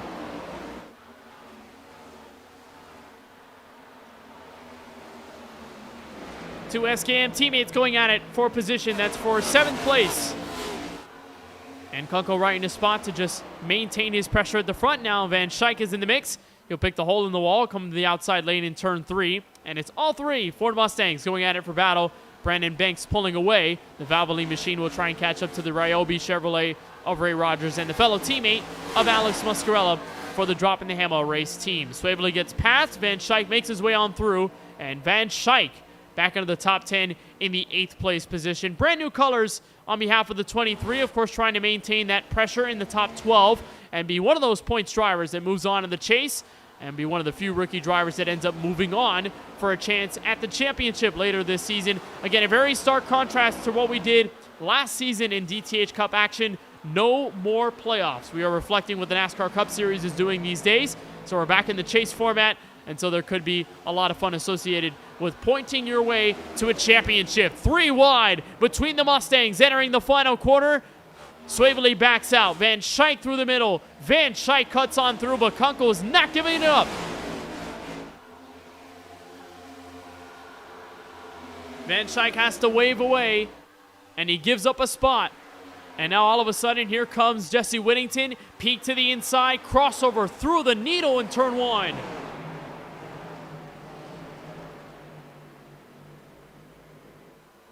And how this race has changed for Jesse Whittington and the way that he had played his cards. There comes Richard Swavely back to the inside, is blocking down to the tunnel turn. But for Whittington, I mean, it's been a backwards tumble for this 94 car. Again, top 10s, top 3s in the last 2 races, and looking for a top 10 still now, but it's just been a little longer of a while to get this number 94 in the Cypress Racing Academy Chevrolet back up to the front of this field in that secret lap car. So he'll try the crossover here on Swavely. Big side send in turn 3, dealing the dirty air. Whittington wants to look inside, but has to stay put in position, tuck back in line, and we'll continue that fight for the rest of the top 10. No changes in the fight for the first 3 spots on the racetrack. Really just a slight decrease in the gap between Stempien running second and Warren Kyle Keith. Those lap times relatively the same, although Keith is the fastest, 52.873.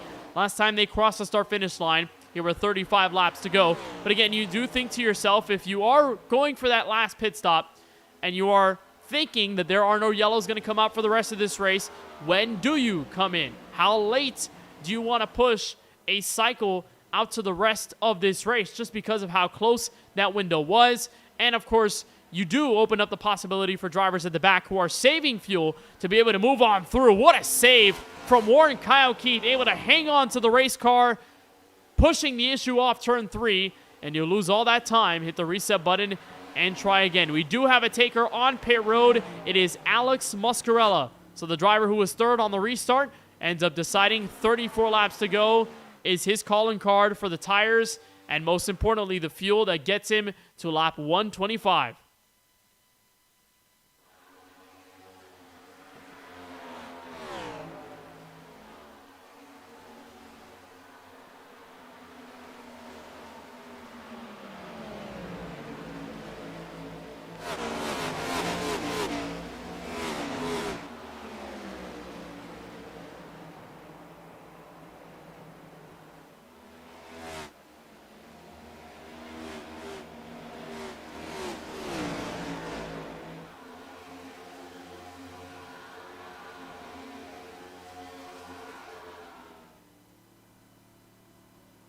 And here comes Swavely on pit road. So with 33 laps to go, another caller from the mid portion of the field. And again, you point the fingers out to the top group and ask when they will come in. Again, overcut strategy for Cedric Hunter. Steven Stempien was one of the earlier pitters, but now doesn't have his teammate to be helping with him. So we saw Harlow come in the same lap as Stempien did. They used the draft and the assistance to move their track position to the front and work together. Now it's all the lone wolves. As Harlow has bled track position, he's fallen back to that 9th place spot, as we mentioned, on that restart in turn 1. So it's going to be a waiting game for the top 3. They have not elected to come in. No signs from any of them that they are reaching pit lane this time by. So we'll just keep an eye on them. Great battles through the rest of this field. Jesse Whittington and James Kunkel. Well, James Kunkel has been around everything tonight. Car number 12, that progressive car, has been under fire several times in this race and has played masterful defense to be able to stay up in front. Bumps in turn 1, and Whittington tries to poke a nose to the inside with Justin Erb, the SKM teammate of Kunkel, on the outside to give him a friendly push down the back straightaway into the tunnel turn. So it will have to make the 94 work a little bit harder as he's coming around to the corner. Nose ends up not underneath the 12 car, so Kunkel will maintain that position for now, entering turn 3. Again, damage control a bit for Jesse Whittington. Race high second in this event, but has fallen to the outskirts of the top 10, and this could be the moment where he does so. I mean, he did have that very early short pitch strategy that did create a negative consequence by the end of it. Didn't have enough tire to keep up with the rest of the field, fell back to the cracks of the top 10, and henceforth put him in this position where he's had to scrap and fight for position now. But of course, still a long way to go. 30 laps here at Pocono is a long way around this 2.5-mile triangle. And so we'll keep an eye on the 94 machine as he pushes on forward, while Brandon Banks has been looking forward to a potential battle with the Ryobi Chevrolet and the Ray Rogers car. Those two have been going at it, but again, no signs from them either that pit road is in the horizon for either one of them. And you take a look all the way up at the front, if you can barely see that pink blob that was in the inskirts of turn 3, still also not slowing down, not showing any signs that pit road is on the cards just yet. But again, still a blueprint that could be waiting a little while before we eventually get to the final stretch of the night. It has been so much fun to watch the drivers rip around this virtual Pocono Raceway, and we're glad that you're with us on the KBueno Racing Network as we continue our coverage of the Pennsylvania 500 and race 12 of the 2026 campaign. 30 laps to go. Don't go anywhere.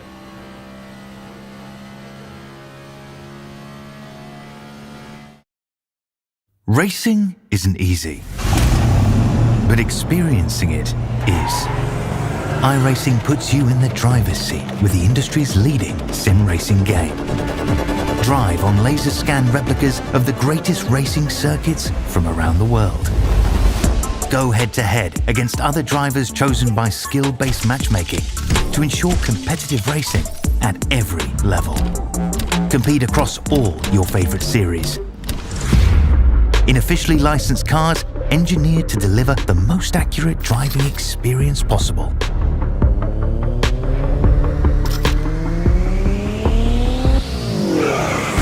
Join a race or host your own with players from across the globe. Race against the computer or in a league with friends. Feel the thrill behind the wheel. Visit iRacing.com.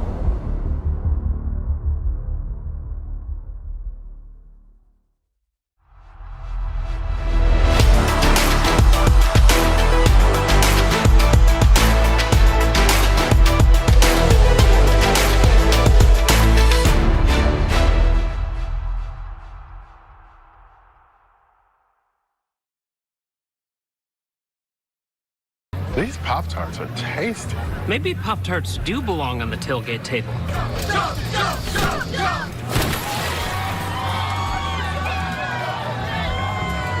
Pop-Tarts, a lineup you can eat. There's only one fuel that can drive the performance you demand from your car. New 94 Octane, the highest octane on the market, only at Sunoco. 28 laps to go in the Pennsylvania 500, race 12 of the 2026 Droppin the Hammah Cup Series season. Welcome back to the coverage on the KBueno Racing Network. Kenneth Bueno with you as you watch the battle for 5th place envelop. Charles Van Schaik, Ray Rogers in their duel for position. Rogers gives way on the straightaway to Van Schaik before they reach turn 1. So with 27 laps to go, only a few drivers have come in on the pit lane. Alex Muscarella, Richard Swavely, and a few others, but we do understand the last caution to come out and the last time the field did come down pit road was way off the marker for anyone to make it on fuel till the end of the race. So we have been keenly watching the field as to whether they have shown signs that they will come in and try to elect that final stop for as late as they possibly can. Tires and fuel on the line, but of course track position has been the key topic of the night, and it's something neither of these three drivers want to give away. Hunter trying to look for his 5th career win of the season and 6th in total, and try to go back-to-back after winning Michigan in a stunner through 15 laps to go restart last week. Warren Kyle Keith still searching for career win number 1 as he dives underneath Steven Stempien on the fresh rubber. Stempien looking for his 3rd victory of the season after most recently winning at Auto Club in April.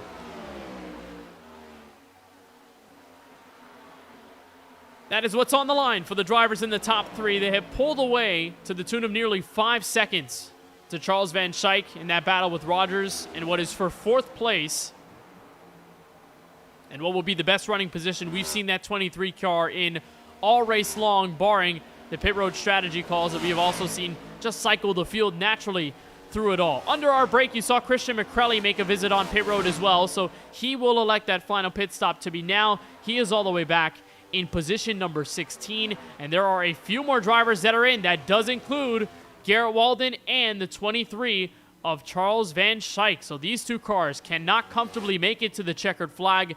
They pit with 25 to go, and now that just leaves the rest of the field wondering how long can they wait before they eventually come in. For the laps put in from everyone else at the front of the field, Cedric Hunter is on his 27th green flag lap. Again, we've seen most of the field come in tonight under green around lap 33 to 34 in their stint. Warren, Kyle, Keith, Stempien, Rogers, Whittington, and a few others are on 22 to 23 laps on a green flag stint. So they can go a little while longer.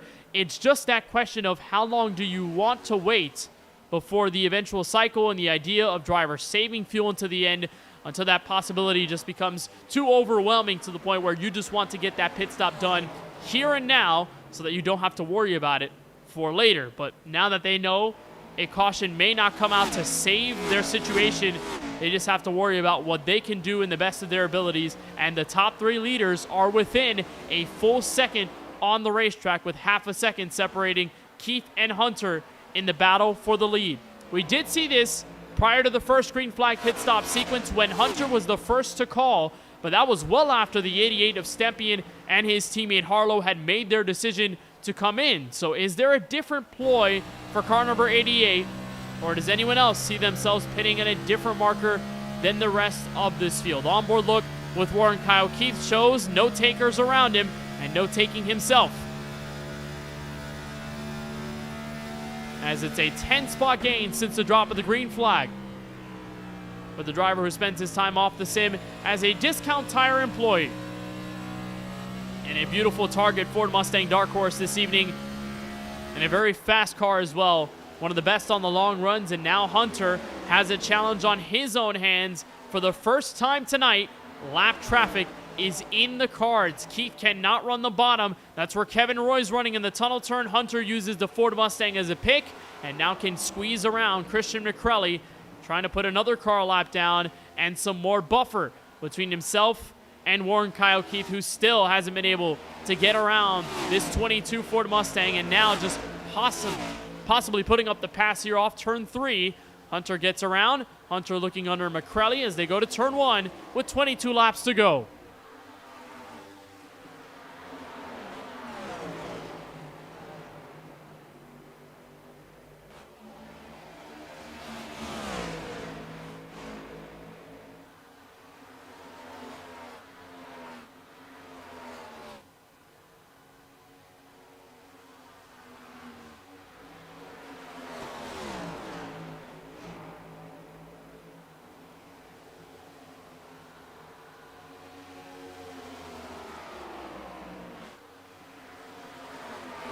And now finally, Keith is able to get around McCrelly running high in turn 3.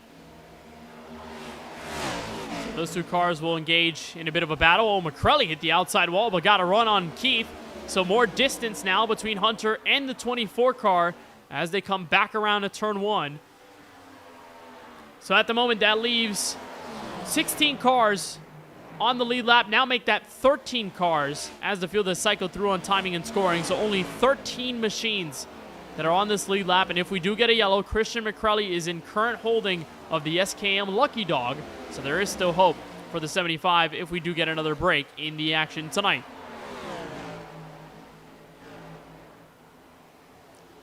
Great comeback drive for Jesse Whittington, as he's been able to find his way back to the top 5 after lots of hard work and scrapping through the field under this strategy play. Of course, it's helped that some drivers in front have come on pit road, but still giving the skill to this number 94 in Whittington Chevrolet. Very fast setup tonight, as he still elects a possible pit stop for the end of this race. Cedric Hunter is reaching lap 33 of his stint. Now we have a caller in, and it's the 88 car of Steven Stempien. Final pit stop for the 88 car right here, right now.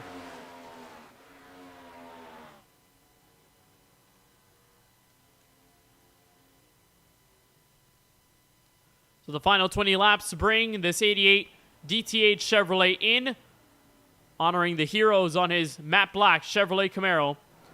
As Hunter remains in the lead still by half a second. Some more lap traffic on the way, but Hunter has been able to deal with them quite nicely. The lead cars have been able to move on through, and the lap cars have also shown plenty of courtesy to those that are weaving their way on by. And still, the top two are not electing pit road. So as we continue under green, Stepien is now the most recent taker. And we know he can make it to the checkered flag, but how long will everyone else go in their run-up, and can they run it to the dry?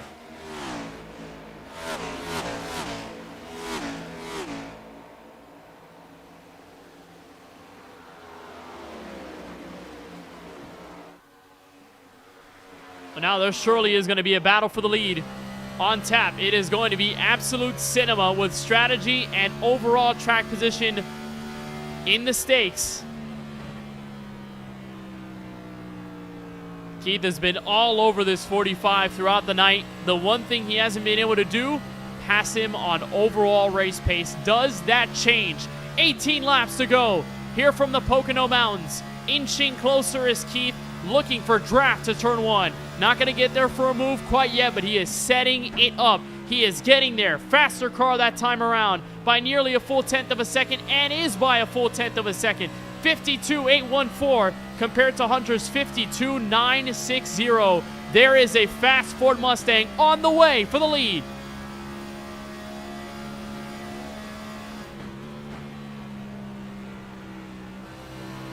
And you can tell Keith has been savoring a moment exactly like this, where he can pounce on the race leader and make it a mano-a-mano battle, even though they know a pit stop is on the way. Will Hunter make his decision here? Flailing to the inside, he runs it dry off the final corner. He runs it quick. Here comes Keith, drafting down the front straightaway. Will he peek a nose inside as they come to turn one? Could this be the first change for the race lead on raw pace? Keith is poking. Keith is nearly there, but can't do it in turn one.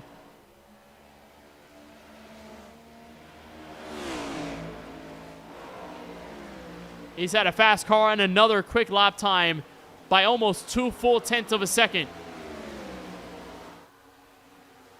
And as Hunter used up what's left of his Goodyear Eagles, as he's on the longest run of them all, coming to 16 laps to go. Bit of a hard corner there for Keith. Washed up high, lost a bit of time. And Hunter's able to pull away by just a tune of at least a tenth of a second. But he's hugging that yellow line. Tantalizingly close they are getting to the fuel number. But can they make it? And can they squeeze this fuel all the way into the end? 16 laps to go.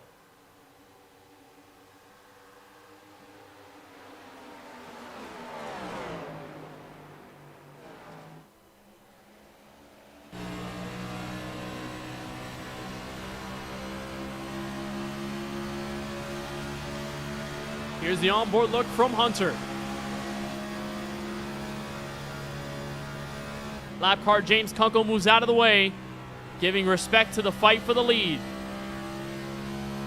10 cars on the lead lap now, and a final pit stop strategy call to make.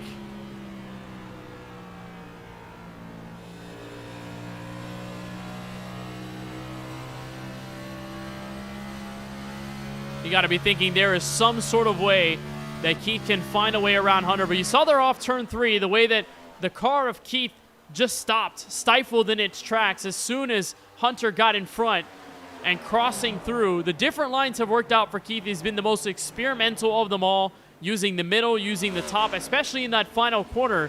But it's just that wash up there off of the last turn that really plays a difference in the hands of Hunter, where he can just aerodynamically play defense and put up a wall that Keith cannot break through. And the only real breakthrough that can happen is a trip down pit road. And remember, before that recent caution came out, Keith and Hunter did elect to come in together. They decided to pit on the same lap.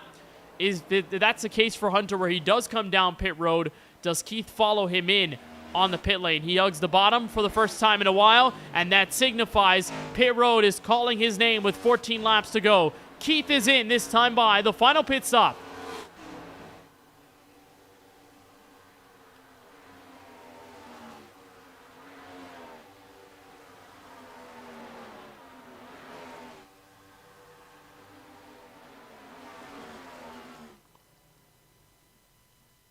So Keith is in. Quick stop, trying to get the 4 fresh Goodyear Eagles on the race car as Hunter continues in the lead. And surprisingly, Hunter has gone long, 38 laps. Of course, he did save some fuel like the rest of the field did under the yellow flag, but this is definitely the longest run we have seen out of this car. Caution flag comes out, though, inside the final 14. And just like Michigan, we'll have a semi-late race restart.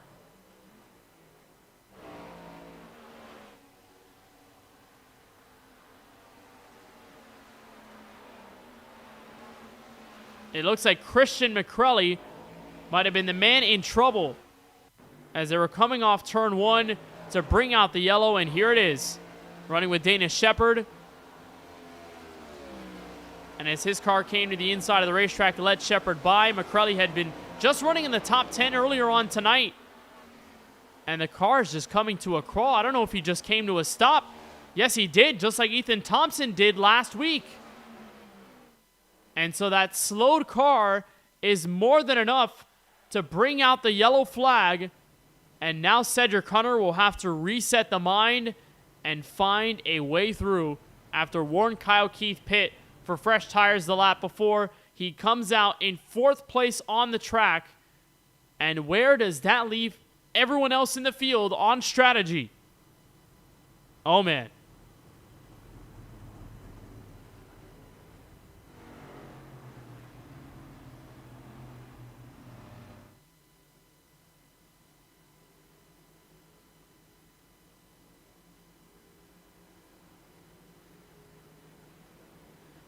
So as we reset with this yellow flag, 13 laps to go.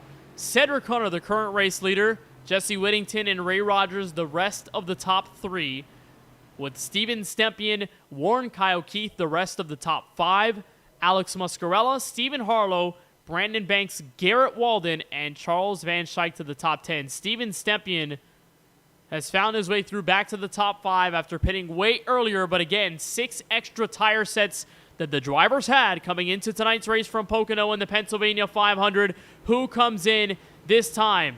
Hunter is on pit road. Muscarella stays out, and the rest of the field follows.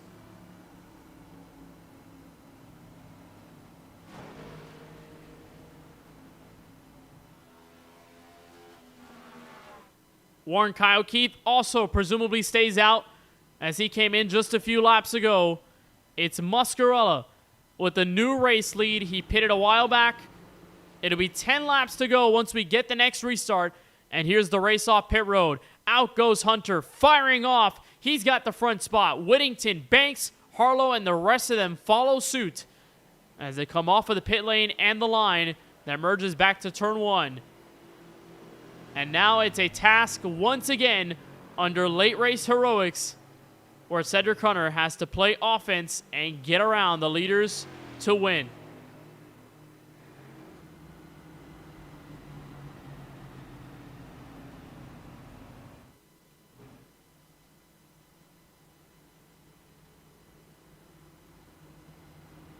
Well, now the strategy has become just a little bit fun and maybe a little bit wacky at the same time. And it's old tires up front, 22 laps for Muscarella. He knows he can make it until the end. Overtime is a big question mark. But for Warren Kyle Keith, he just came in, evaded the pits closed as soon as he entered, and now a chance to win for the first time. Warren, you got us? Yeah.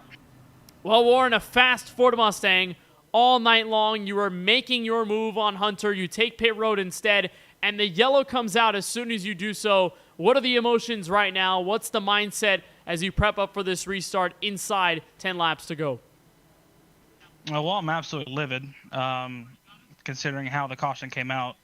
Yeah, it's just that's ridiculous. But yeah, you know, it's just it's gonna suck. I know a lot of guys on us are on definitely on some fresh Goodyears. We took rights there. You know, obviously expecting it to be green, and I'm definitely not coming back down after the caution made us drop to like 11th place for some reason. So yeah, you know, obviously I had to stay out here, but hopefully it doesn't bite us in the butt going down in turn 1 here.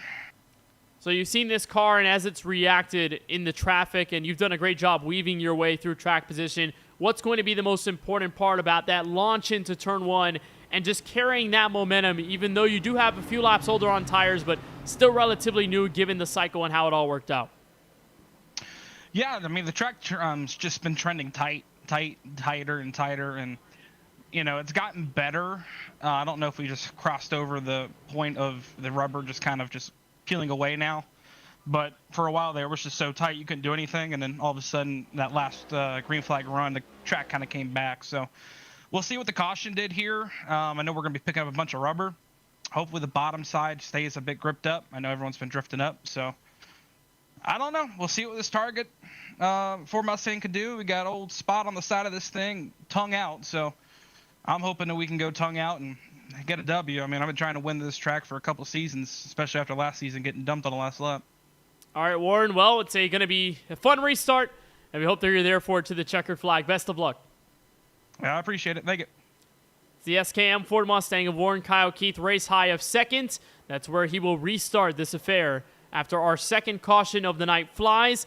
10 laps to go on a restart. Muscarella is the race leader. He can hang on until the checkered flag, but can he hold on for overtime? Big question mark, but still a lot of riding to be done in this chapter. Green flag waves back again in the Pennsylvania 500, and it's a great start for Muscarella. Peels out in front of Keith. Keith doesn't want the denial. Keith travels to the low side, looks up high, door to door for the lead in turn 1. And remember, fresh tires are on the way. There's Hunter peeking underneath. Jesse Whittington flails up high. Muscarella tries to block all the way down the back straightaway, but who can find the edge? Shutting the door, there's contact. Keith spins into the outside wall. Hunter is there with him, and the crash brings out the yellow. Inside 10 to go. And call that commentator's jinx, I don't know what. But Warren Kyle Keith stuffed at the exit of turn 2.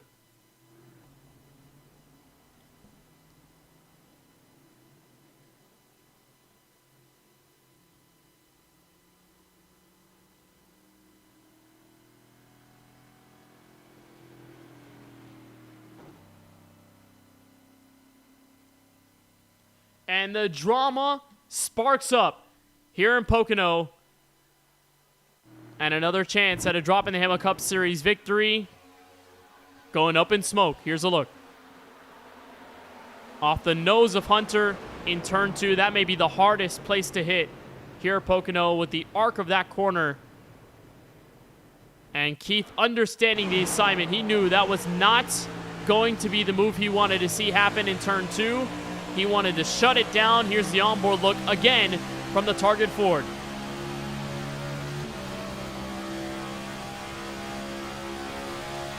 Sees it, knows he's there. And Hunter just dives in a little later than Keith does. A hard smack to the outside safer barrier. And there is nowhere for Keith to go other than just becoming a passenger. On board with Cedric, the other side of the story.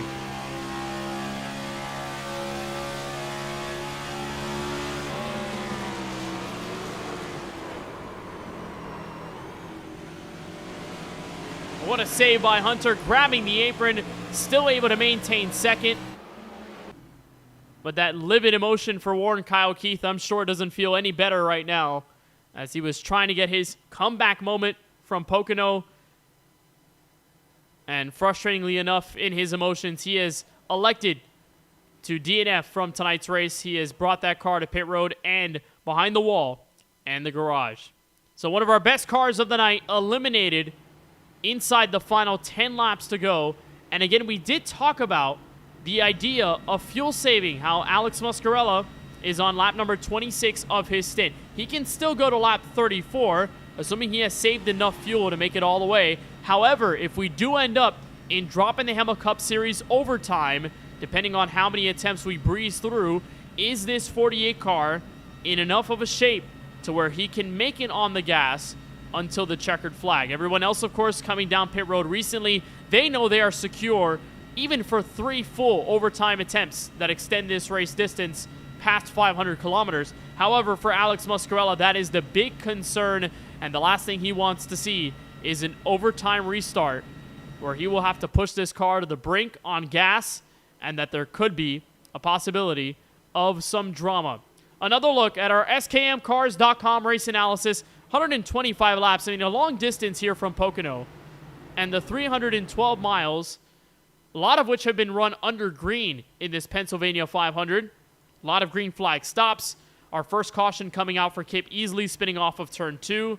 Then our second caution coming out for a stopped Christian McCrelly on the back straightaway. So similar to Michigan, how Ethan Thompson came to a crawling end and then to a halt. That did bring out the yellow. McCrelly does the same thing, and it also ignites the yellow flag. So then this restart brings the most recent crash that you just saw with Warren Kyle Keith and Cedric Hunter.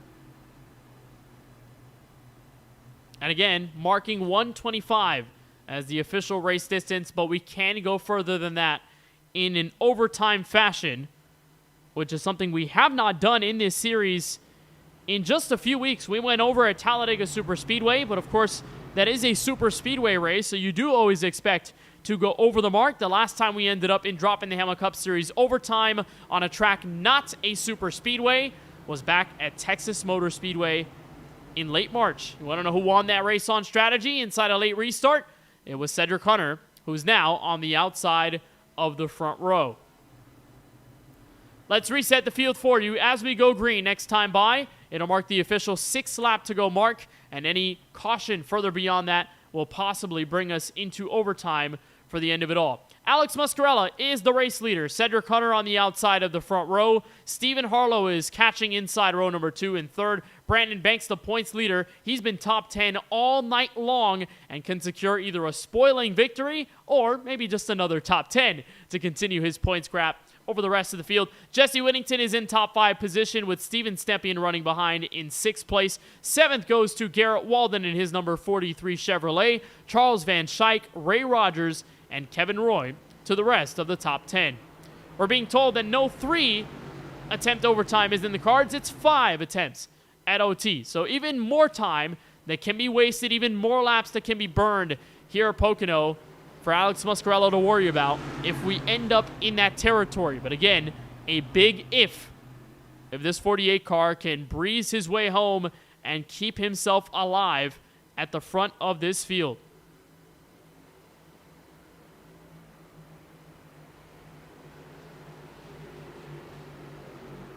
This Droppin the Hammah team looking for their first win this season since Steven Stepien captured victory lane at Auto Club.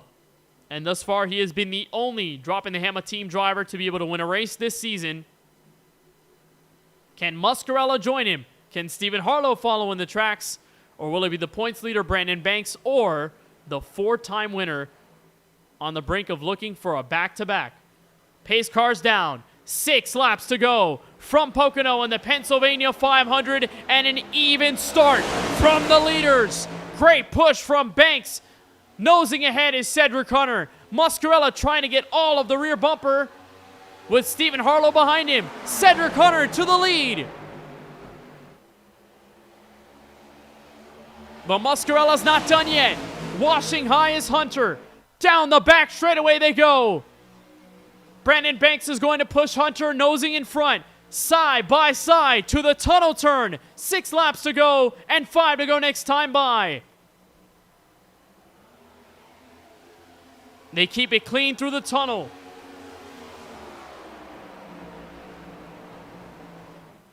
And it's Cedric Hunter clearing away in his own zip code. Banks tries to shuffle underneath Muscarella. Put in the middle, 3 wide. Sideways on the straightaway. Everyone going everywhere across the track. 3, 4 wide. And here comes Whittington to the top 5. What a drive from the 94. Stepien doing all he can, trying to push his teammate closer to the leader. And it's becoming increasingly harder to come by. Now Stepien wants more. Peek underneath. Ducks back in line. Everyone single file. Walden to the bottom. On the inside of Van Schaik. And hitting the wall. Everyone does off turn 2. Here comes Stepien. Battle to the inside. As Whittington takes a shot in 3. In the run for second. Muscarella's trapped in the outside wall on turn 3. Will stay green for now. 4 laps to go, and the world is in Cedric Hunter's hands. He can see the daylight. Just a few miles left.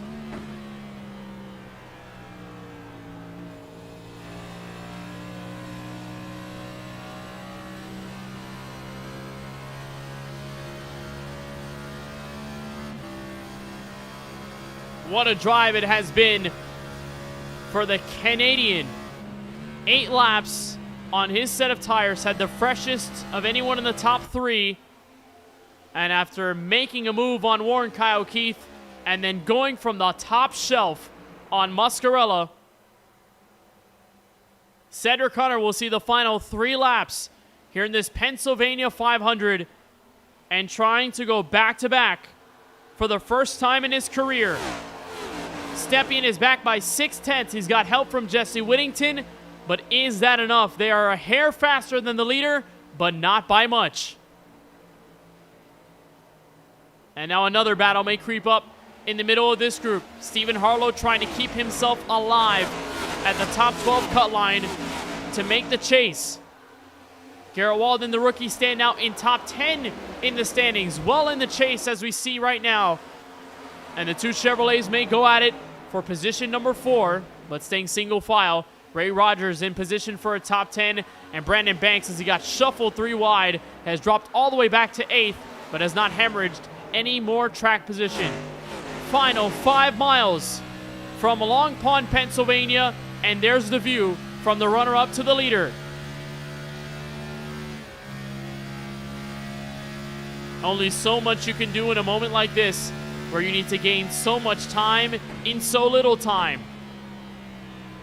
Hunter bobbles in 1, could give the opportunity for Stepien to move on through, gain another 10th that time by, but the gap remains big enough for Hunter to establish more elbow room and be able to pull away.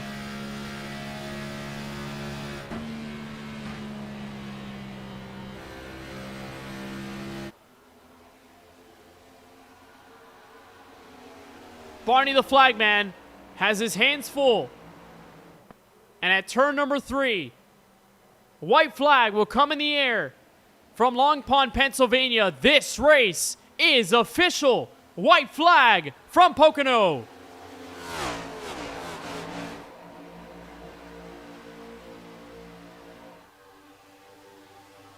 A night to remember for Cedric Hunter. He has dominated the laps led sheet tonight. And the Canadian has found fire in the deep heart of this regular season.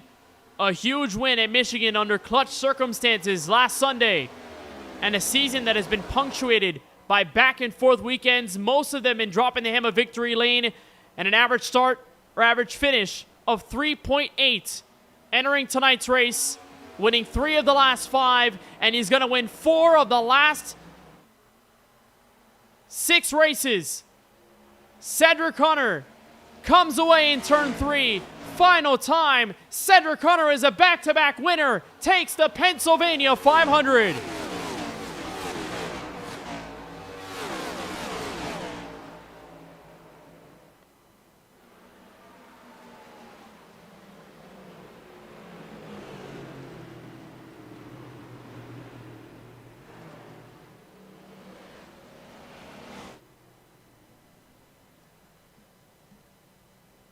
You cannot deny Cedric Hunter in the year of 2026.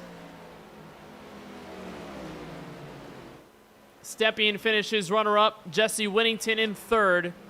Continues his podium streak to 3 consecutive races. But Cedric Hunter gets to enjoy the sweet taste of dropping the Hammah victory lane for the 5th time and for the 6th time in his career.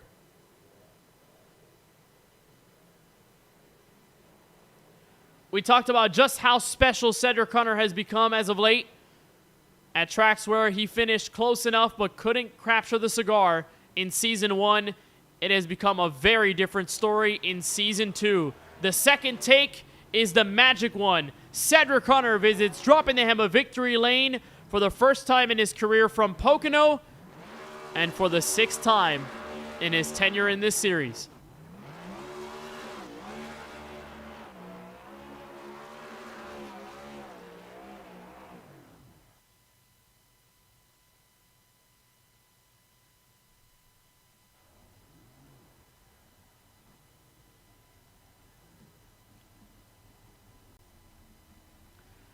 absolute clinic, but it took a little hard work at the end of it just to find the right moment. And Cedric does, parks it in victory lane, and he will celebrate again, another winner, as Cedric takes the Pennsylvania 500. Let's get a look at your full unofficial results as things come to a close under scheduled 312-mile, 502-kilometer distance here from Long Pond, Pennsylvania, where Cedric Hunter goes back-to-back for the first time in his career.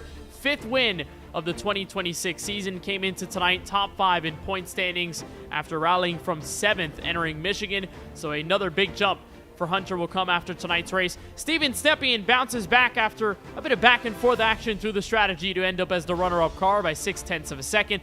Jesse Whittington gets his 3rd straight podium finish after back-to-back second-place runs. He ends up 3rd here from Long Pond, Pennsylvania. Stephen Harlow closes out the top 4. Rookie Garrett Walden closes the top 5 with Ray Rogers a great top 10. Charles Van Schaik in 7th. Brandon Banks, Kevin Roy, and James Kunkel in the top 10.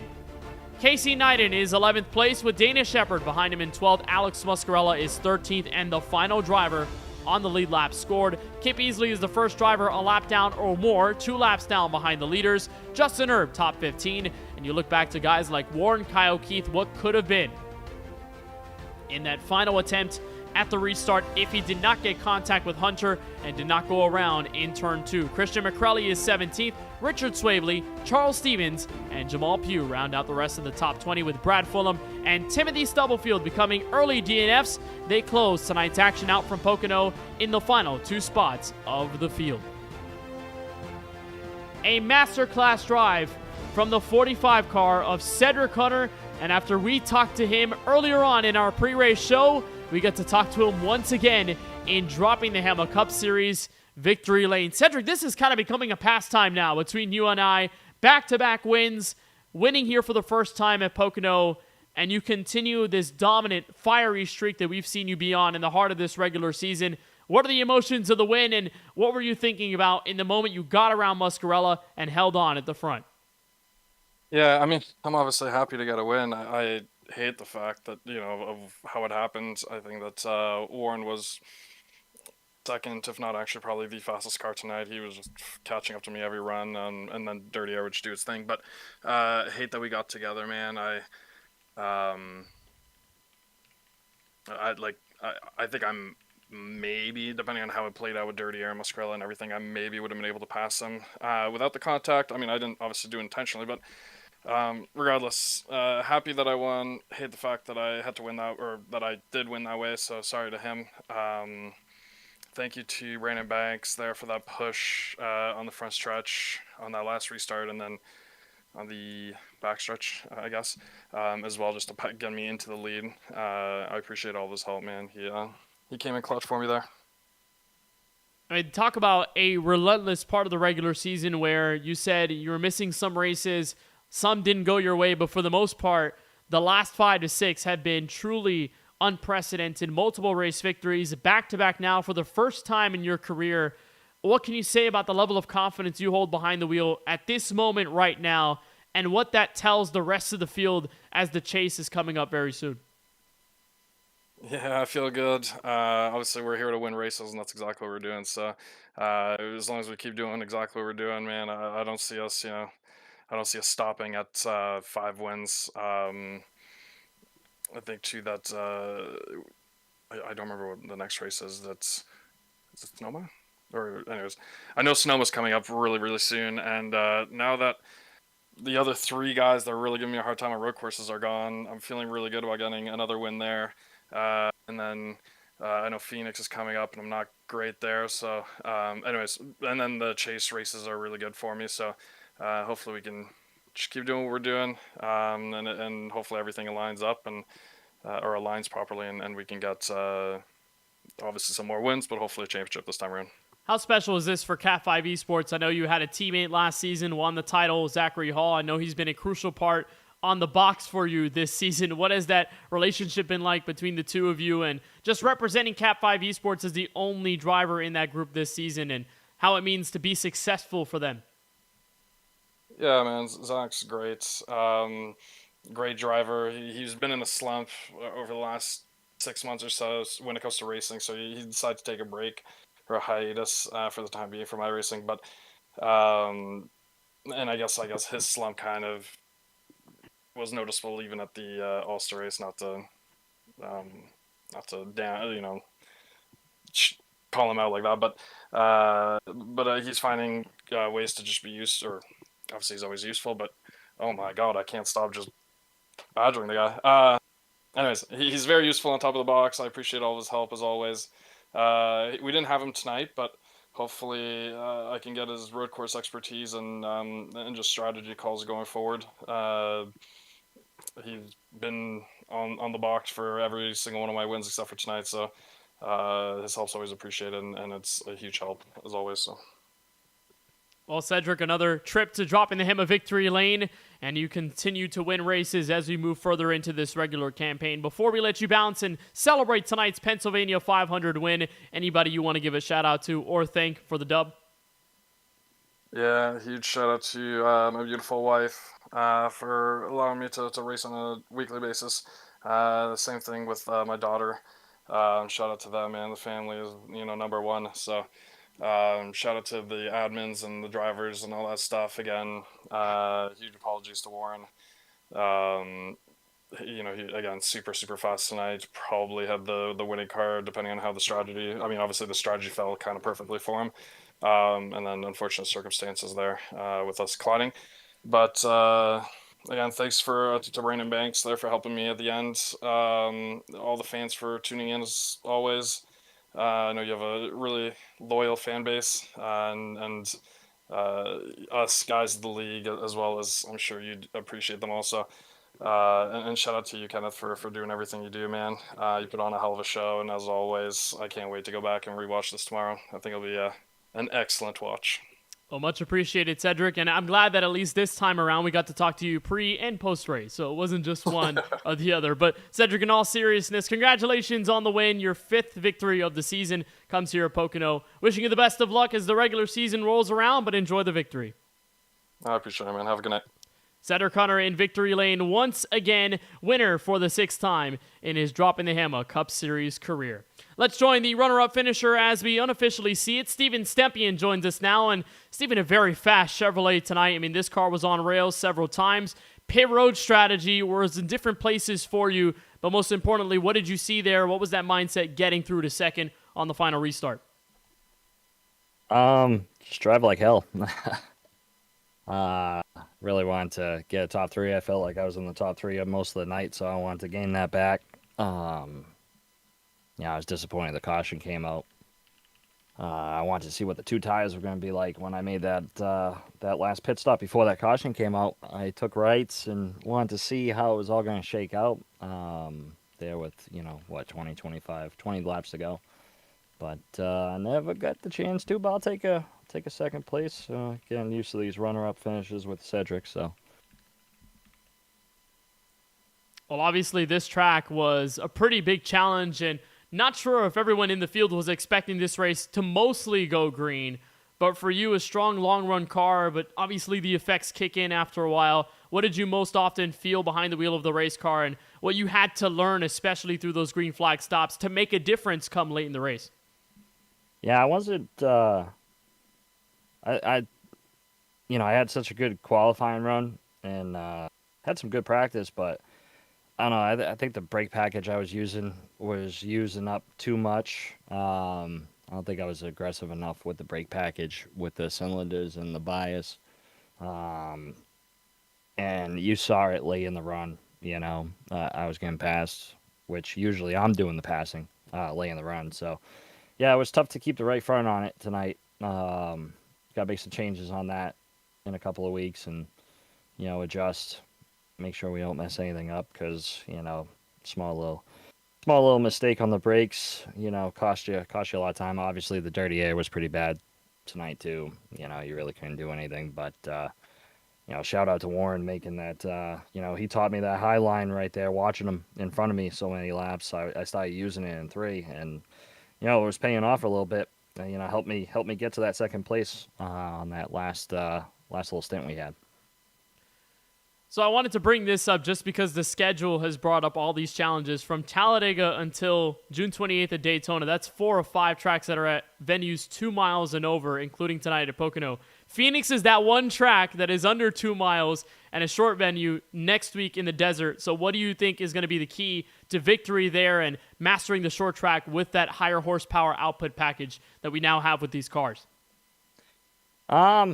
No, I'm not going to be there next week, sadly. I'm going to Florida, but going down to Fort Lauderdale for a little 3-day vacation. But I think that's going to be a track. You know, obviously you got the short track package, which we haven't seen in quite some time.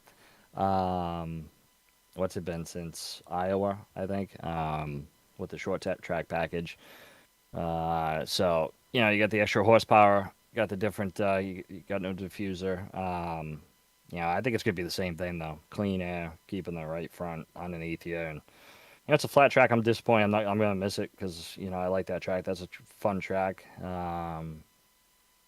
You know, it's going to be back to some tracks I really could care less for. I mean, Daytona we're good for. Sonoma, I hate road courses. Indy's going to be fun. I haven't been there in a while. We'll see what that looks like. And then, you know, New Hampshire coming up. I've got that circled, obviously. And Nashville, for that matter. So we'll see what happens. Maybe we can knock Cedric off this little win streak we have. Well, seeing as Nashville and New Hampshire on back-to-back race weekends in the schedule, I think there might have been nothing to do with that, by the way. Oh, nothing to do with it. All right. Well, I was going to say, one of the league owners definitely has a chance in it, but definitely for sure good tracks on the horizon for you as the regular season finale comes up closer. Steven, on a great second place finish tonight, anyone that you want to give a shout out to or thank for tonight's race? Yeah, you obviously. Great job as always. Always love going back Monday and watching it when I got some time. And my son loves it too. Usually pop it on for him in the morning. And shout out to my wife, my daughter, whose birthday was yesterday, so happy birthday to her. My son, my pops out there, and I'll miss you guys next week. Good luck at Phoenix, and hope everybody has a good race, and hopefully it's a good show. Well, happy belated birthday to your daughter, and we hope you spend the weekend well as we race in Phoenix next Sunday. Steven, great to talk to you as always. Congratulations on the top 2 here from Pocono, and we'll see you in a few weeks' time. All right, man. I appreciate it. You have a good one. That's Steven Stempy, and just a little banter with him, of course. A big part of the schedule making, obviously New Hampshire and Nashville, 2 very good tracks for him, tracks that he likes a lot, but will pose a challenge for the rest of the field. Now joined by the third-place finisher, Jesse Whittington, on back-to-back top 3 finishes. It has been a great month and last few weeks for you, Jesse. What did tonight need to be able to have a top 3 in your hands? I know you had to work through the field earlier in the race, but what did it take to establish top 3 at the end there? It would have been a whole hell of a lot easier if I didn't speed on pit road on accident that under that first caution. But man, it was just trying to keep a level head. Restarted, I think it was like 17th or 18th on that first initial restart, and just kind of slowly started to pick some people off, and I was planning on running it dry, taking 2 tires and just enough gas to make it to the end, and the caution came out at just the right time, so it kind of set me up. I didn't get a real good restart the next time around. I forgot to downshift and drifted up towards the wall and just kept it clean, and then was able to kind of survive the chaos at the end. So I felt like we had top 3 speed consistently tonight. Harlow, Stempy, Warren, Cedric, all of those guys were really fast tonight. So I was just trying to hold some track position, play the dirty air game a little bit, and do what I could to keep it. And I kind of screwed it up and had to make it up in the end. So this car, of course, very different. You played it on a shortstop strategy, kind of around midway. What was the decision behind that and the idea of trying to transfer when the race was mostly going green and the field was cycling out a ton? I was just honestly just trying to get on pit road as clean as I could with not very many people around me, and see if I can get on and off better than everybody else. And I felt like it was playing pretty well to that, but coming down to it, that's all it was. I was just trying to keep the tires even, run about 33 laps apiece. And then the final stint was going to be 25 laps. I was going to slap on 2 tires and fill it up with just enough gas. And unfortunate that the caution came out, because I think that strategy would have played out really well. But it is what it is, and we were able to rebound and get a 3rd podium in a row. I'm just glad we were able to get it tonight without controversy. So a 3rd consecutive podium finish. I mean, we talked about your trend from gaining track position and being on the positive every single race of the season, and now you're just maintaining a staying point in the top 3. What is it going to take to continue that streak going at a tough track Phoenix next Sunday? Keep it clean. Just like we've been doing. Whenever it comes down to it, if you're getting caught up in stuff, like this is something me and Cedric were talking about with my teammate Garrett Walden. He's one of those guys. He's just been quiet, having those quiet runs, keeping his car clean, making it to the end. I mean, he even ended up walking away with the top 5 tonight after running outside of the top 10 majority of the night.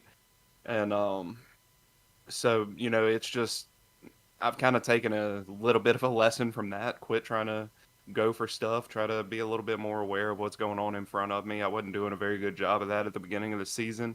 But, coming down to where we are now, just full focus ahead and keep the car clean, because anything can happen. Well, Jesse, great finish tonight here from the Long Pond, Pennsylvania Pocono Raceway. Before we let you go, onward to Phoenix next week. Anyone you want to give a shout out to or thank for the run? Absolutely. As always, I got to throw a shout out to my wife, my kids. They always support me coming out here and doing this, and I have a great time with this every Sunday night. These guys, it's a tough group to race against, so being able to put these kind of runs together is a big-time motivation. So I can't thank them enough for their support with me doing it. Tonight on the car, brand new sponsor, Secret Lab, as you can see right behind me. I got a new chair. Reached out to them, asked if I could run their logos. They approved it, so I decided to design a car based after my chair. So thanks to them. Luke Haley Music, always on my cars. Thank him so much. Big Fish Barbecue, Nubwo headsets, Moza Racing. I'm loving my Moza wheel. Thanks to you for putting the broadcast on every week. You and dang it, I'm sorry, Francisco, there you go. Yeah. Thanks to you guys for putting this on each and every week. I thoroughly enjoy going back and watching it. Even my co-workers watch it with me. And thanks to the league for putting this on each and every week. I know it's not easy. Sometimes there's some controversy they got to look over, and I know it's not fun, but at the same time, I can't express how much fun I'm having right now. And yeah, thanks everyone. Well, I know one thing for sure, Jesse, definitely less stress after tonight's race. You know you've locked up P3. There's no review at the end of it. But in all seriousness, Jesse, congratulations on the top 3 finish tonight. A great run here from the Pocono Mountains, and looking forward to seeing you and the team take on Phoenix next Sunday. Absolutely, man. Thank you so much, and have a great rest of your night. Jesse Whittington closes out the podium here in the Pennsylvania 500 on a great race that we saw from front to back. A lot of it run under green. We saw a ton of green flag strategy action that took control midway through the race, but it took a late yellow and Cedric Hunter on some late race heroics, able to take away his 5th victory of the season and his first back-to-back sequence of wins in his Droppin the Hammah Cup Series career. We take a look at our race results. Now we take a look at the schedule. As to what we are looking forward to, we head to the desert, the only track under 2 miles in this 5-race stretch. Unbelievable. June 14th, you'll find coverage of the Droppin the Hammah Cup Series right here on the KBueno Racing Network from the desert in Avondale, Arizona. Second short track race of the season comes your way at 8:35 p.m. Eastern. Again, here on the KBueno Racing Network YouTube channel. Onward to Daytona, Sonoma, Indy, New Hampshire, Nashville, and Richmond, closing out the rest of the calendar for the regular season. And then we bring on the best 12 to duke it out for the Droppin Hammah Cup Series Championship from Chicagoland to the season finale in the Queen City at Charlotte Motor Speedway. So we're happy that you joined us tonight for coverage of the Pennsylvania 500. SAC Cup Series runs from their next race at the Kansas Speedway for the Eliminator Chase on Thursday at 8:30 p.m. Eastern, before we are back for DTH Cup action next Sunday, June 14th, and we hope you are there to join us for the action. But on behalf of Steven Stempian, Richard Swabley, Warren Kyle, Keith, the entire wonderful crew behind the Droppin the Hammah Cup Series, and on behalf of everybody at the KBueno Racing Network, for Francisco Bacallao, Keelan Belsha, Charlie Byer, Mikey Neo, Nate Polite, and the rest of them, I'm Kenneth Bueno saying so long from Pocono, where Cedric Hunter takes the Pennsylvania 500 and wins his 5th race of the 2026 season.